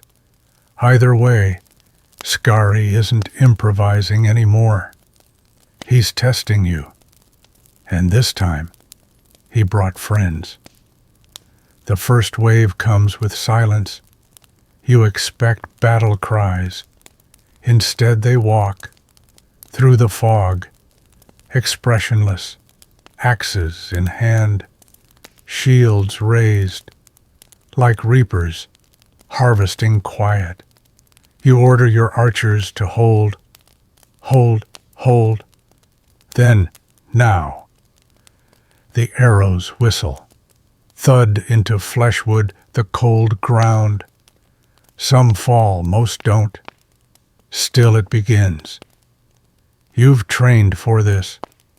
Positioned spearmen along the bottlenecks where terrain favors the defense. Dug shallow pits disguised with leaves, crude but effective. Laid oil traps near the southern approach. But nothing prepares you for the sound of steel hitting bone. The crunch, the gurgle, the way the world tilts.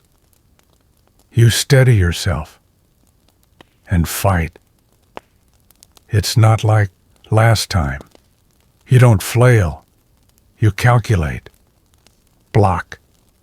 Thrust. Turn. You hear someone shout your name.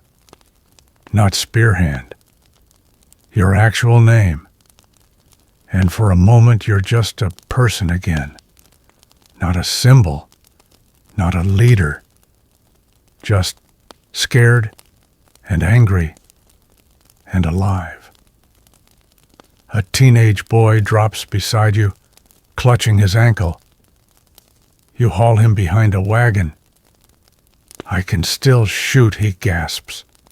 You hand him a bow, then do it. His arrow flies, strikes a raider clean in the throat. You nod. He beams, then reloads. The oil trap works. Lise lights it with a torch, eyes blazing like a goddess of fire. Flames erupt down the narrow path, consuming 4 men instantly. Their screams are high and strange, swallowed by the mist. A few villagers turn away. Lisa doesn't, neither do you, because mercy won't save anyone here. At the east wall, a horn sounds, not yours. You climb the battlement, and there, rising from the trees, more banners. Woldmere, Hollow Hill, even a few from distant Brightmere who you didn't know had heard. Reinforcements. You exhale a breath you didn't know you were holding. Hope tastes like pine smoke and iron. The tide shifts. Slowly, but it shifts. You press forward. Raider lines break. Skari's men aren't used to losing. They falter. They retreat. That's when Skari appears again, as if summoned by your defiance. Same axe, new armor, blackened bronze, etched with runes. He doesn't grin this time. He just walks forward slow and terrible. You meet him in the mud. No speeches, just blades. He's stronger. You're faster. He feints high, you duck. You swing low. He blocks. Your spear cracks against his shoulder. His axe slices the air inches from your ear. Then he slips. Just a fraction. And you lunge. Your blade pierces his thigh. Not deep, but enough. He roars, swings wildly. You fall back. Then a shout behind you. Lise! She hurls a stone. It hits his temple with a crack. He stumbles. You drive your spear home, right under the ribs. He collapses, breathing, but not fighting. The raiders see it. Their leader down. Panic spreads. They run. Not all, but enough. You don't chase. You hold. By sundown, it's over. Bodies line the field, yours and theirs. But the fires still burn inside the walls. Your people are still standing. You climb the tower one last time and light the signal fire again, not to call for help, but to say one thing: we survived. The fire burns through the night, not for alarm, not for mourning, but for witness. You sit beside it until your cloak smells like smoke and your eyelashes feel singed. Around you the village exhales, slowly, carefully, like lungs remembering how to breathe after being clenched for too long. Nobody cheers. That's not how this ends. But there is relief. There is stillness. And in that stillness there is meaning. You lived. They lived. And that's enough. For now. In the gray morning light you walk the field. You recognize too many faces on both sides. The teenage archer lies slumped by a barrel, his bow still in hand. The boy from Woldmere, who always carried 3 daggers, gone. Mathelin isn't here to count casualties. That job's yours now. You kneel beside each fallen name you can remember, whisper something and mark the ground. A pebble, a twig, anything. No mass grave this time. They deserve names. They deserve to be known. Lise finds you by the stream, your hands crusted with blood and soil. Come eat, she says. No softness in her voice, just the kind of authority you've come to trust. You follow. She's made stew. It smells like boiled carrots and tough mutton. You eat it anyway. It tastes like survival. Did we win? Someone asks. You glance at the smoke rising in the distance. A single long ship still burning. You nod once. Yes. Historians still argue over what constituted a victory in Viking-era Britain.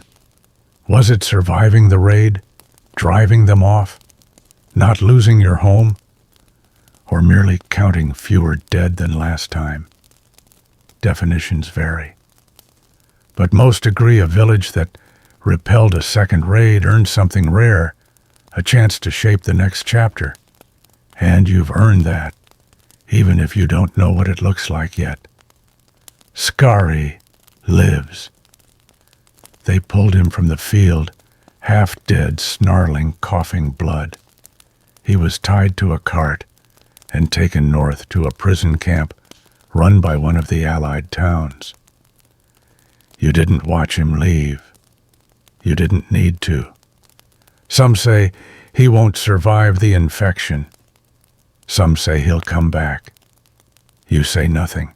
Winter settles like an old man on your shoulders, heavy, expectant. But this time it's not a threat. You have food. You have allies. You have stories to tell by the fire. You even have a tiny festival on Midwinter's Eve. There's music, dancing. Someone butchers a pig that survived the siege by hiding under the signal tower. You eat and laugh and drink until your ribs hurt.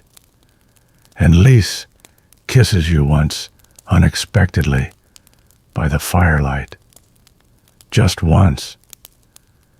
But you remember it for a long, long time. The council returns in spring. They don't recognize Altmere at first. The walls have doubled in height. The watchtowers now have rotating shifts. There's even a stone forge being built near the old granary. Aldrich's maps are now duplicated and distributed to all 7 allied towns. He glows with pride and caffeine. And you wear armor now, not grand armor, not polished, but enough. Enough to make people pause when they approach you. Enough to make you stand a little straighter, even when you're bone-tired. Lise has started teaching, of all things, medicine. She's training 3 girls and a boy with nimble fingers and sharp eyes. She says she'll need more if this alliance spreads. And it is spreading. 2 more towns sent scouts last week. Another lit a signal fire just to say hello. The fires mean something now. They mean resistance. They mean we're still here. One evening, you walk to the far hill alone. The sky is streaked with violet. The wind is warm. You sit and think of the first time you held a spear, of the first scream, of the first no you ever shouted into the face of death, and of what came after. You don't consider yourself a warrior, still. Not really. But you've seen what a farmer with a reason can do, and you've seen how fear when shared can turn into courage, and how courage when fed can become something else entirely. A legacy, a line in the dirt. Someone once told you that nothing grew in scorched earth, but they were wrong. You've seen it now. You've watched it happen. A sprout from ash, a wall from rubble, a leader from loss, and from all of it, a future. One that smells like rain and iron and pine sap. One that hums with the laughter of people who remember and rebuild anyway, because they must, because you did. Spring brings strange sounds to Altmere, not screams, not steel, but hammering, laughter, babies crying. You forget how unsettling peace can be when you've gotten used to preparing for the worst. But here it is arriving without fanfare.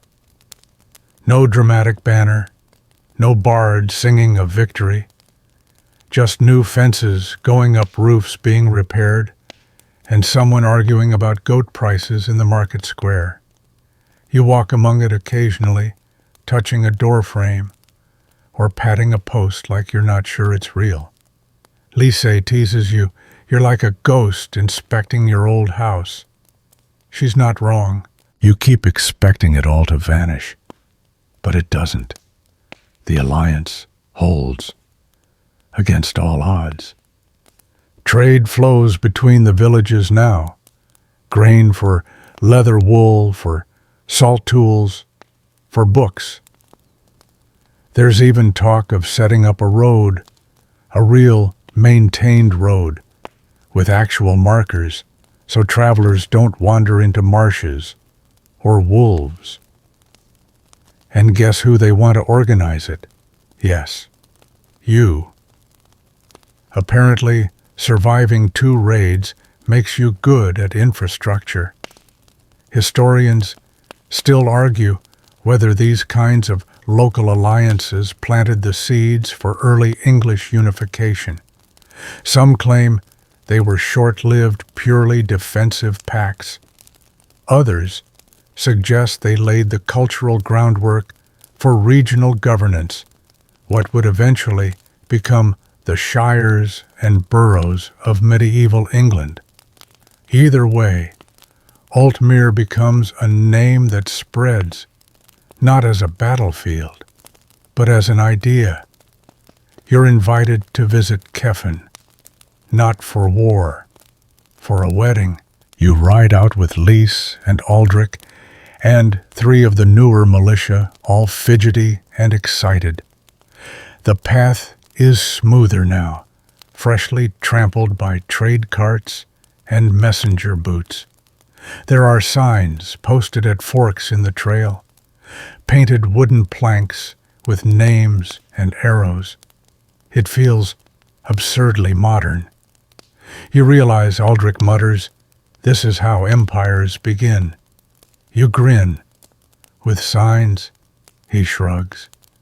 Better than blood. The wedding is loud, colorful, slightly chaotic.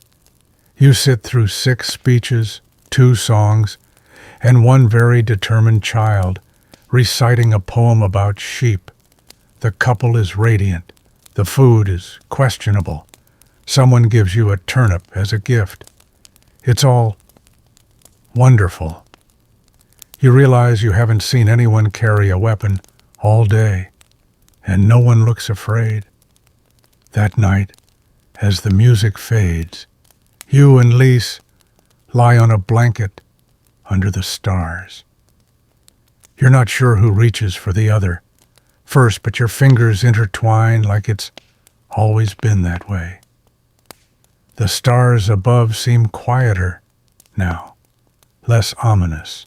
No omens, no portents, just cold, distant light, watching something small and human and miraculous unfold below.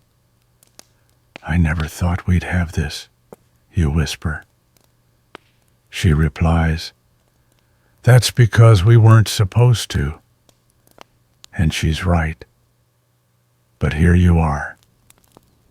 Anyway, weeks later, riders come from Brightmere, not with warnings, but with books.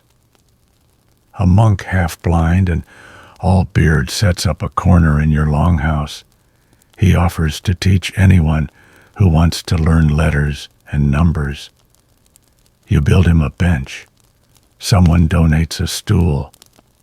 Within a month, 3 children and 2 adults can spell their own names. It feels revolutionary, because it is. And yet, you never stop watching the horizon. Not really. Even in peacetime, your eyes still scan the hills for movement. Your ears still flinch at strange sounds in the night, because you know how fast it can change, how thin the line is between normal and ashes. But instead of fear, the feeling you carry now is vigilance, grounded, unpanicked, prepared. That's different, and it makes all the difference. One afternoon you hear children shouting by the gate. You hurry over thinking someone's fallen or worse. But it's just a game. They've drawn a serpent on the ground in chalk, and they're throwing stones at it, yelling for Altmere. The chalk snake isn't even scary. It's got googly eyes and a crooked tongue. You stare at it for a long time. Then you laugh, a real chest-deep laugh that catches you off guard, because the serpent is gone. And you're still here, you don't know what's coming next. Another raid, a flood, a famine. Maybe all of the above, but now for the first time you believe in the next season, the next year. You believe in spring crops and that ridiculous road and the idea that maybe, just maybe, this village might outlast you, that it might become something you never got to have growing up safe, known, chosen. Later that week, Aldrich corners you with a scroll and a sheepish grin. What now, you ask? He clears his throat. They want to name a district after you. You stare at him. He shrugs. It's mostly just a muddy hill, but still, you shake your head. But you don't say no, because you know better than anyone what it costs to claim that hill, and what it means to let it live. Summer comes in quietly, not with parades or festivals this time, but with the kind of soft, contented hum that only happens in places where people finally believe the worst might be behind them. There are sun-dried apples hanging from strings in the windows. Laundry flaps in the breeze. The village well has a new stone lip carved with simple flowers by a girl whose hands are too small for a sword, but perfect for a chisel.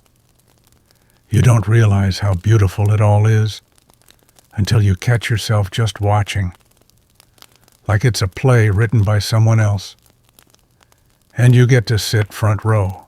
There's a new family in town, refugees from far Leiden, which you didn't even know existed until they showed up with a cart and a goat, and stories about sea raiders with blue tattoos and earrings made from Roman coins. You listen carefully. Old habits die hard. But mostly you help them find a roof and get them settled near the stream. Lisa brings them broth. Aldrich offers them a hand-drawn map that's mostly accurate except for one tree that apparently no longer exists.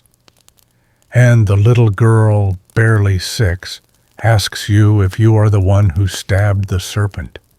You smile awkwardly, and then she gives you a dandelion. You accept it like it's a royal medal. Historians still argue whether certain heroes of this period were real people or exaggerated symbols created in local folklore.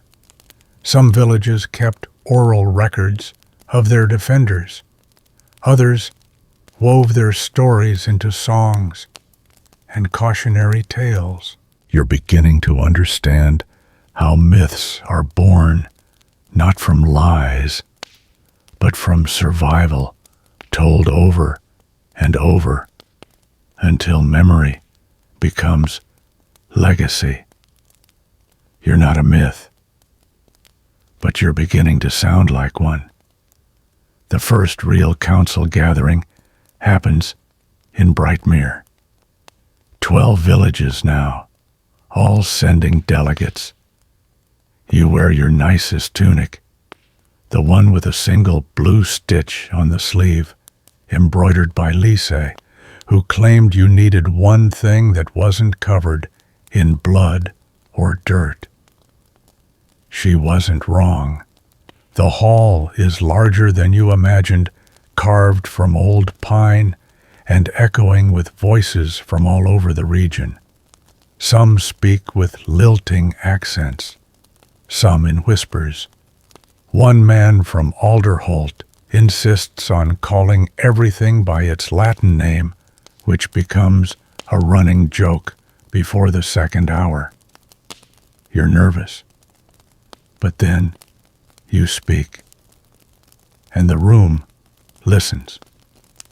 Because they know your village, your story, and that gives your words weight, you propose 3 ideas: a shared alarm system using beacons and runners, a common armory with rotating smiths, a council code, something simple that all towns agree to uphold, honor pacts, refuge, laws, trade rules.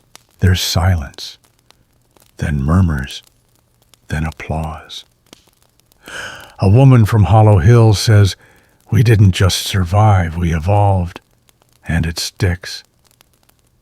That word, evolved. You return to Altmere exhausted, but electric. It's real now, not just defense, not just reaction, but creation. You're shaping something bigger than a village, maybe even bigger than a lifetime. That night you dream of wolves again, but this time they're running beside you, not chasing, not biting, just running. You wake with tears on your face, no fear, just release. A boy starts building a boat near the lake. He doesn't ask for permission, just drags logs, ties knots, and whistles while he works. When you finally ask what he's doing, he shrugs. Sailing south, gonna see what's past the marshes. You want to tell him to be careful, to stay, but you don't. Because someone once let you pick up a spear, even though you weren't ready, even though you were scared. And look how that turned out. So instead, you nod and say, "Tell us what you find." Lise joins you at the watchtower one evening. She's taller now, not in height, but in presence. More rooted, more luminous. You don't speak, just look. The trees sway, the torches flicker, and in the distance, no sails, just stars. You think of Mathelin, of Skari, of mud and blood and fire. You think of how narrow it was, how close you came to silence, and how absurd it is that from that came this. A child with a boat, a council with bylaws, a chalk serpent with googly eyes. You whisper a quiet thank you, not to any god in particular, just to the ground maybe, to the fact that you're still breathing, still changing, still here, because that in the end might be the only victory that matters. The seasons roll on like a slow turning wheel, and suddenly it's been a year since the second raid. You don't mark the date. You don't need to. Your body remembers. A certain chill in the wind, a taste of smoke that isn't there, the distant sound of metal on wood, even if it's just someone repairing a cart axle.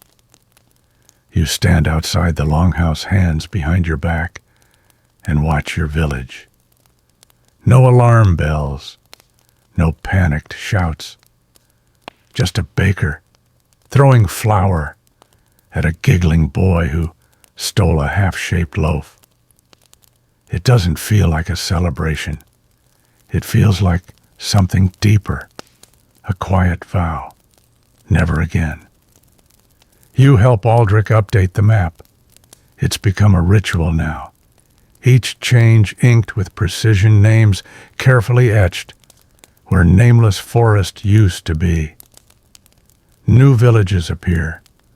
Old ones return. The road between Kefin and Hollow Hill now has a name, Serpent's Spine. You didn't name it, but people assume you did. You let them.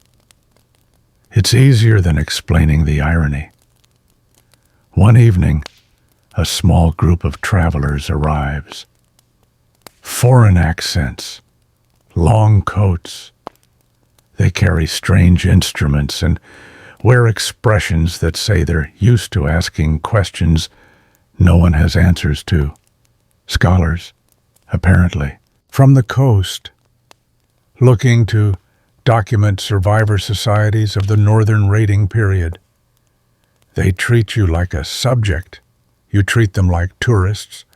But when they ask what Altmere means, you pause. Not what the word means, but what the place means. And you realize you're not entirely sure how to explain it. Because how do you describe becoming historians still debate the reliability of local oral histories during this era? Some argue they're too romanticized, distorted by memory and pride.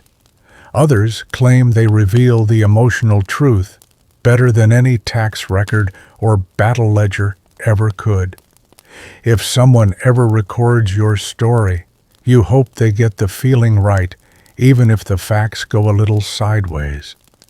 Because the feeling is what saved you, not the dates, not the numbers. The feeling of being part of something that shouldn't have made it and did. Lise is running training drills now. She wears a leather vest you helped repair and shouts instructions with the patience of a cliff, unyielding but somehow comforting. You watch a lanky girl struggle with her footing. Lise adjusts her stance with a nod and a quiet, "Good," again. The girl beams. You feel that beam in your chest. There's a new festival sun's turn, a blend of midwinter traditions and fire rituals adapted from 3 different villages. Someone starts a rumor that it began in Altmere, and before you can correct it, there are banners printed with your old crest, which, hilariously, you never had. So, Aldrich designs one a serpent, curled into a spiral with a tree growing from its eye. Too dramatic. Yes, too late. Also, yes, children sing a rhyme now. Serpent came and burned the skies. Altmere rose and watched it die. Now we plant, now we grow. Strong like roots, the raiders know. It's catchy, disturbingly so. You hear it in your sleep, but still you smile. Because they're not singing out of fear. They're singing out of knowing. You repair a roof with an older man named Bram, who tells you without prompting that he once thought about fleeing during the second raid. Had my bag packed, had a map. Then I saw you standing there, yelling at the fire like it owed you money. You laugh. I was terrified. He shrugs. Didn't look it. And sometimes that's enough. You patch the last tile in silence. Then he adds, "Thank you, by the way." You don't respond. You just nod. Because if you say anything, you might cry. There's peace now. But it's not quiet, not boring. It's busy and messy and alive. Hollow Hill sends you a letter proposing trade routes marked with carved posts. Brightmere wants help organizing a festival for newly joined villages. Keffin sends a goat. You're not sure why, but she's adorable, and now her name is Spindle. You find yourself doing math at night.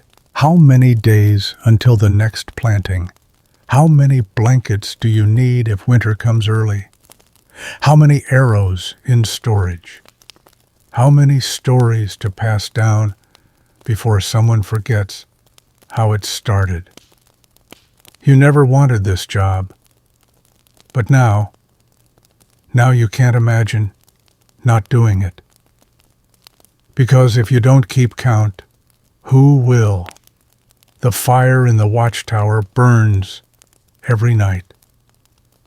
Not as a warning, not anymore as a signal to remind everyone we're here, we're together, and we're ready for what doesn't matter. The answer is always the same. We're ready. You start keeping a book. Not a journal exactly, though sometimes it feels like one. It's more like a ledger of moments, things that happened, things that mattered, things you don't want lost to time or misremembered into myth.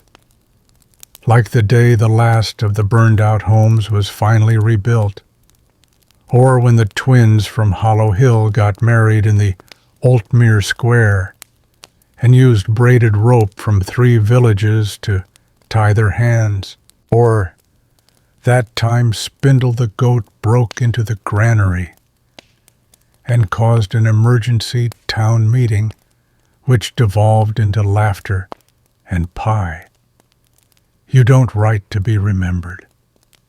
You write so someone will, maybe a child, maybe a stranger, maybe even you, 10 winters from now, forgetting the sound of Lisa's laugh on festival night, or the exact way Aldrich says, absolutely not when he really means yes. But don't tell anyone I said that. It's not glorious work, but it's honest. And honestly, you've come to trust that more than any sword or shield. Some evenings you sit at the edge of the lake boots off ankles in the water and reread the early pages. You laugh at the panic in your handwriting from the first raid. You cringe at your terrible sketch of the serpent. You pause at the list of the dead. Still there, still sacred. You add no names. You hope it stays that way. One afternoon, a messenger arrives on horseback.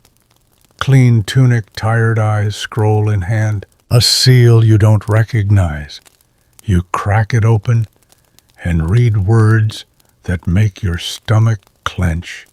In accordance with council directive, 12 regional stabilization officers are requested to oversee security and communication across all recognized northern settlements. You blink. Lise leans over your shoulder. Translation: you hand her the scroll. They want to make me an official. She snorts. You've been an official. Historians still argue whether early council officers functioned more like mayors, magistrates, or military commanders. Titles were fluid, responsibilities undefined. But one consistent trait emerges: they were the ones everyone looked at when anything went wrong. You've been playing that role without the fancy parchment. Now it just has a name and maybe a slightly better chair.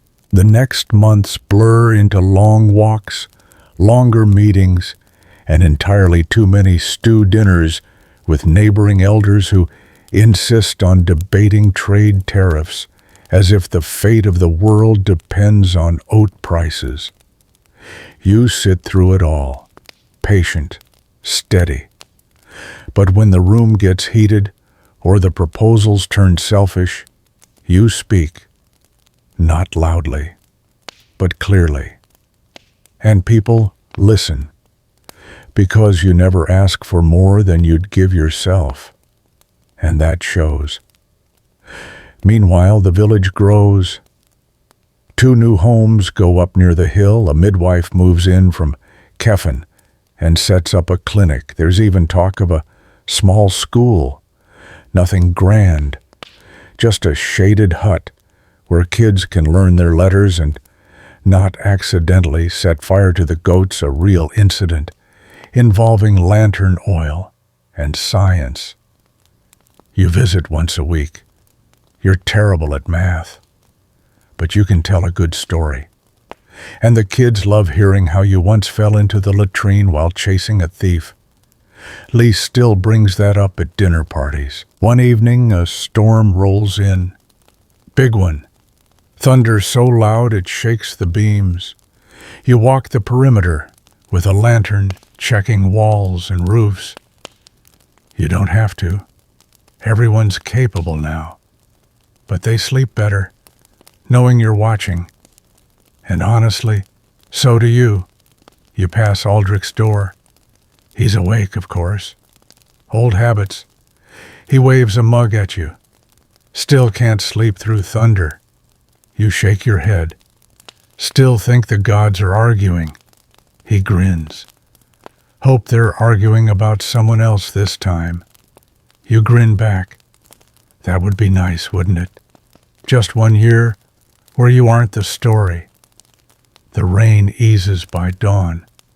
You sit in the watchtower, wrapped in a blanket, watching the mist rise over the fields.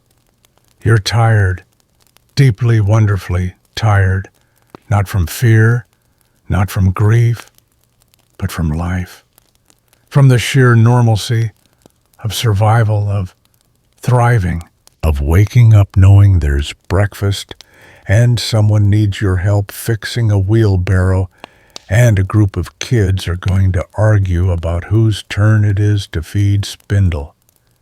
And that's enough. That's everything. You close the ledger that evening and mark the final line of the day. Storm past. Nothing broken. Everyone okay. Still here. Still here. And tomorrow you'll write it again. Morning light slants across the village square, catching on the thatched roofs and bouncing in golden shards off the glass jars in the baker's window. You step outside with a slow stretch, joints cracking like old floorboards. A few children dart past your legs, laughing about something involving a frog and a missing shoe. It's a normal day, the kind you once thought might never return. And yet here it is, again. Lisa greets you with a mug of something too hot and too bitter, and exactly what you needed. She sits beside you on the bench outside the longhouse, one leg tucked beneath her, gazing out at the village like a captain surveying her ship. You ever think we're just making this up as we go? She asks. You smirk. Absolutely. She chuckles. Well, we're good at pretending then. Midday brings a visitor, one of the new council scribes, barely older than the school kids, armed with an ink-stained scroll case and far too much enthusiasm. He's compiling regional biographies of noted leaders, he says. Wants to record your story. For posterity. You raise an eyebrow. Which story? He blinks. Well, the raids, the rebuilding, all of it. You shrug. Pick a beginning, I'll make up the rest. He laughs nervously, doesn't realize you're only half joking. Historians still argue whether early post-raid societies mythologize their local figures or preserve them with honest reverence. Some stories seem exaggerated, others too modest. The truth is likely a patchwork of both. You've learned by now, everyone edits themselves, especially when survival is involved. You give the scribe the facts, but you give him your version too, like how you once chased a raider with a pot lid and lived. He writes that down. You're not sure if it'll make it past his supervisor, but it should. By late afternoon, the village is bustling. A trade wagon has arrived from the coast, loaded with dried fish linen, and most importantly, spices. You help unload. The merchant, a stout woman with sun-leathered skin and a voice like crushed gravel, thanks you with a wrapped packet of something that smells like cinnamon and mischief. Later, Aldrich nearly cries, tasting it in his tea. You make a note, raid-proof, maybe. Flavor-proof, definitely. Someone paints a mural on the side of the schoolhouse. You don't see it until it's almost done. It shows a serpent curling around a tree. Yes, that serpent, and a figure standing at its base, arms raised not in fear, but in balance. The kids say, "It's supposed to be you." You squint at it. The arms are far too long. Still, you don't correct them. As twilight sets in, you gather near the central fire. It's tradition now. Stories, songs, plans for the next day. Tonight it's quiet, not silent, just content. Someone plays a lute. Someone else braids flowers into hair. You're halfway through a tale about Aldrich and the flower explosion when a sudden voice pipes up. Were you scared? It's a boy, maybe 9. Big eyes, tiny voice. You pause. Yes, you say. Terrified, but you fought anyway. You nod. That's the trick. You fight because you're scared, not in spite of it. He thinks about that. Then he says, I want to be scared too. Lise snorts. You pat his shoulder. You will be, you say. That part's guaranteed. Later, you sit with your ledger. Again, your handwriting's gotten steadier. You flip back a few pages just to remind yourself how far it's come. The early entries are cramped full of frantic loops and ink blotches. Now they're calmer, cleaner. So is your life, but not your heart. No, that's still cluttered with ghosts and fire and possibility. You think that's okay, maybe even right. You close the book, set it on the table, and blow out the lantern. The fire outside flickers, and somewhere in the darkness, someone hums the old song again, the one that started as fear and became something else, something like a lullaby, something like home. The next morning, someone knocks at your door before sunrise. You open it groggy, expecting a broken wheelbarrow or a goat emergency. Instead, it's a man in worn travel gear, hands clasped respectfully, eyes heavy with miles. He looks like he's been on the road for days. His tunic bears a faded crest you don't recognize, somewhere coastal, maybe, and his voice is hoarse from wind and dust. You're the one they call the Watcher of Altmere. You stifle a yawn. Not officially. He smiles. That's the best kind. He sits at your table nursing a cup of Lisa's infamous morning tea. You listen as he tells you about his town, small, wind-beaten, tucked between cliffs and sea. About the time they fought off a raid, using nothing but fishing nets and a collapsed well. About how they've heard the stories of Altmere and want to learn. Not just how to fight, he says. How to stay. How to make something that lasts.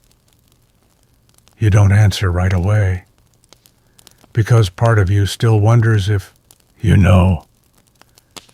But then you look out the window, watch the baker's boy chasing a chicken with a ribbon on its head, and think, yeah, maybe you do.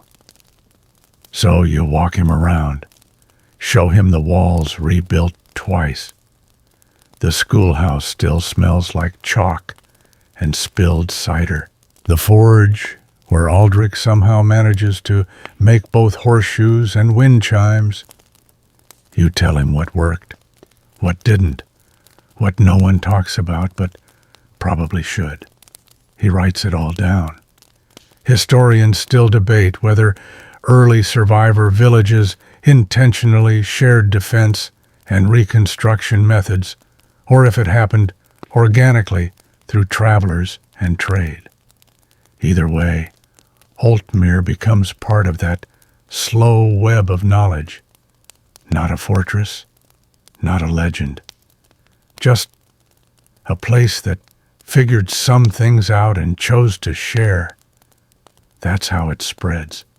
Not with banners, with blueprints and bread recipes and stories.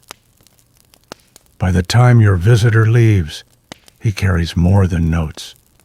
He carries warmth, the kind that's heavier than steel. You watch him disappear down the road and think good luck, not because he'll need it, but because everyone does. Summer rolls in, thick, golden, loud, with insects and laughter. You help mend nets with the fishermen, then spend the afternoon teaching a stubborn girl how to ride a goat. Not recommended, by the way. Evenings are spent under stars that feel closer now, like they've been watching, and finally decided to stay. Someone starts carving a poem into the stones near the well. Someone else plants sunflowers around the watchtower. You find a carved charm in your boot's protection, they say. Or good dreams, or both. No one admits to leaving it. You wear it anyway. There's a quiet sense now that things are okay, not perfect, not safe forever, but okay. A season of breath between storms, of watching crops grow instead of flames. You lean into it, let yourself believe, even if some part of you still listens for oars on water. One night at the edge of the square, someone asks you if you'd do it again. The rebuilding, the defending, the staying. You pause, not to think really, just to let the truth settle. Then you nod. Because even with the scars and sleepless nights and ghosts that still visit your dreams, you know this life is earned, and that makes it worth everything. The stars are bright that night, too bright to ignore.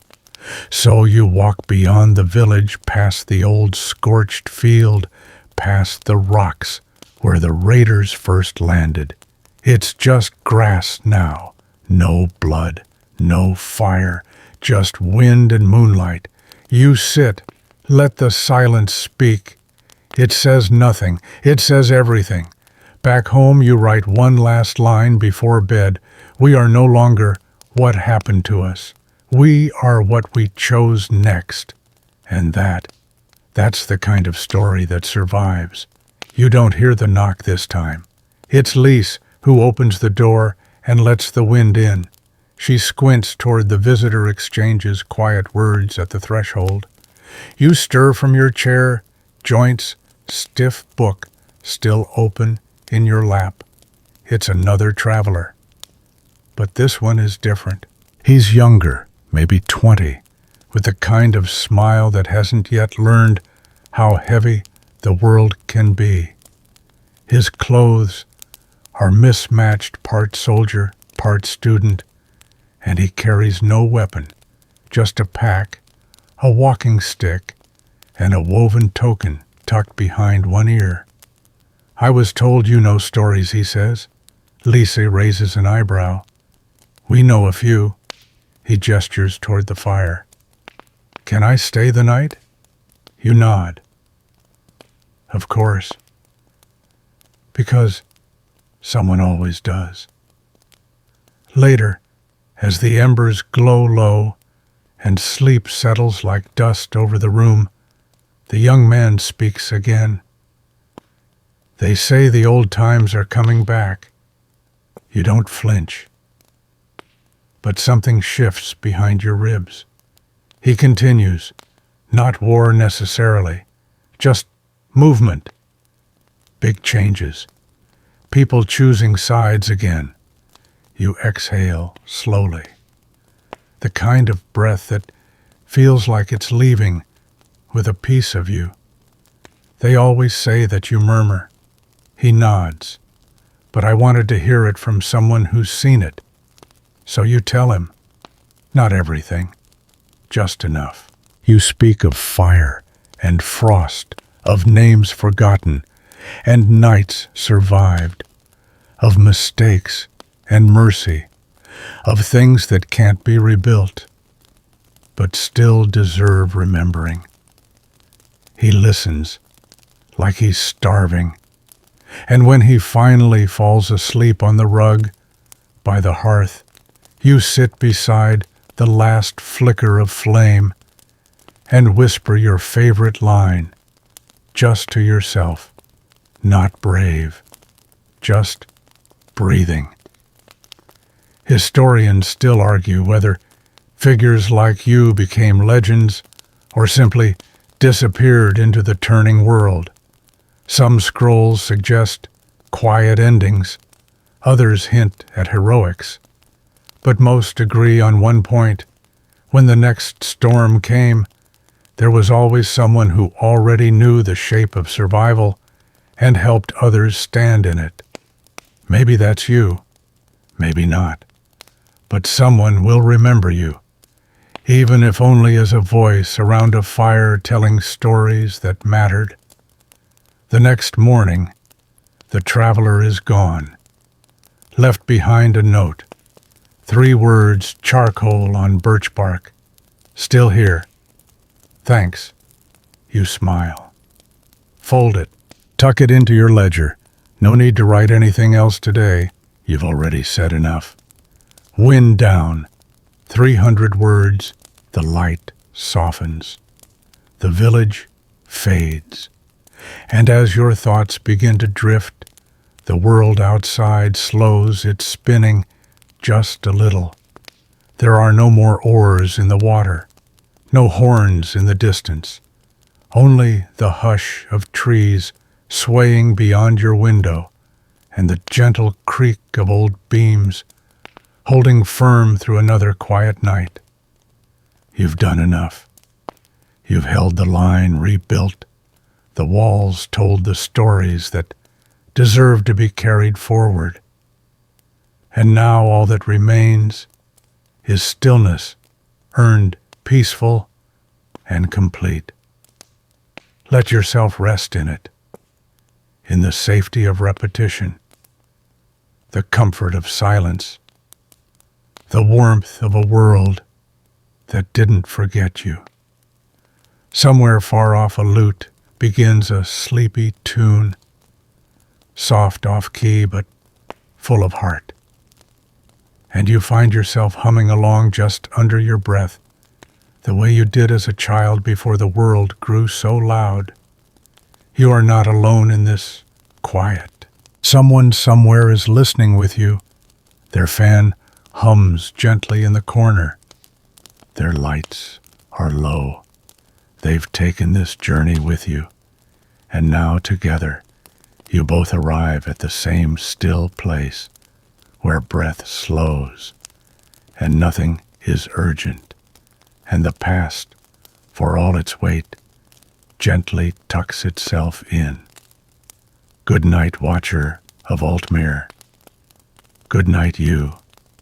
Sleep well.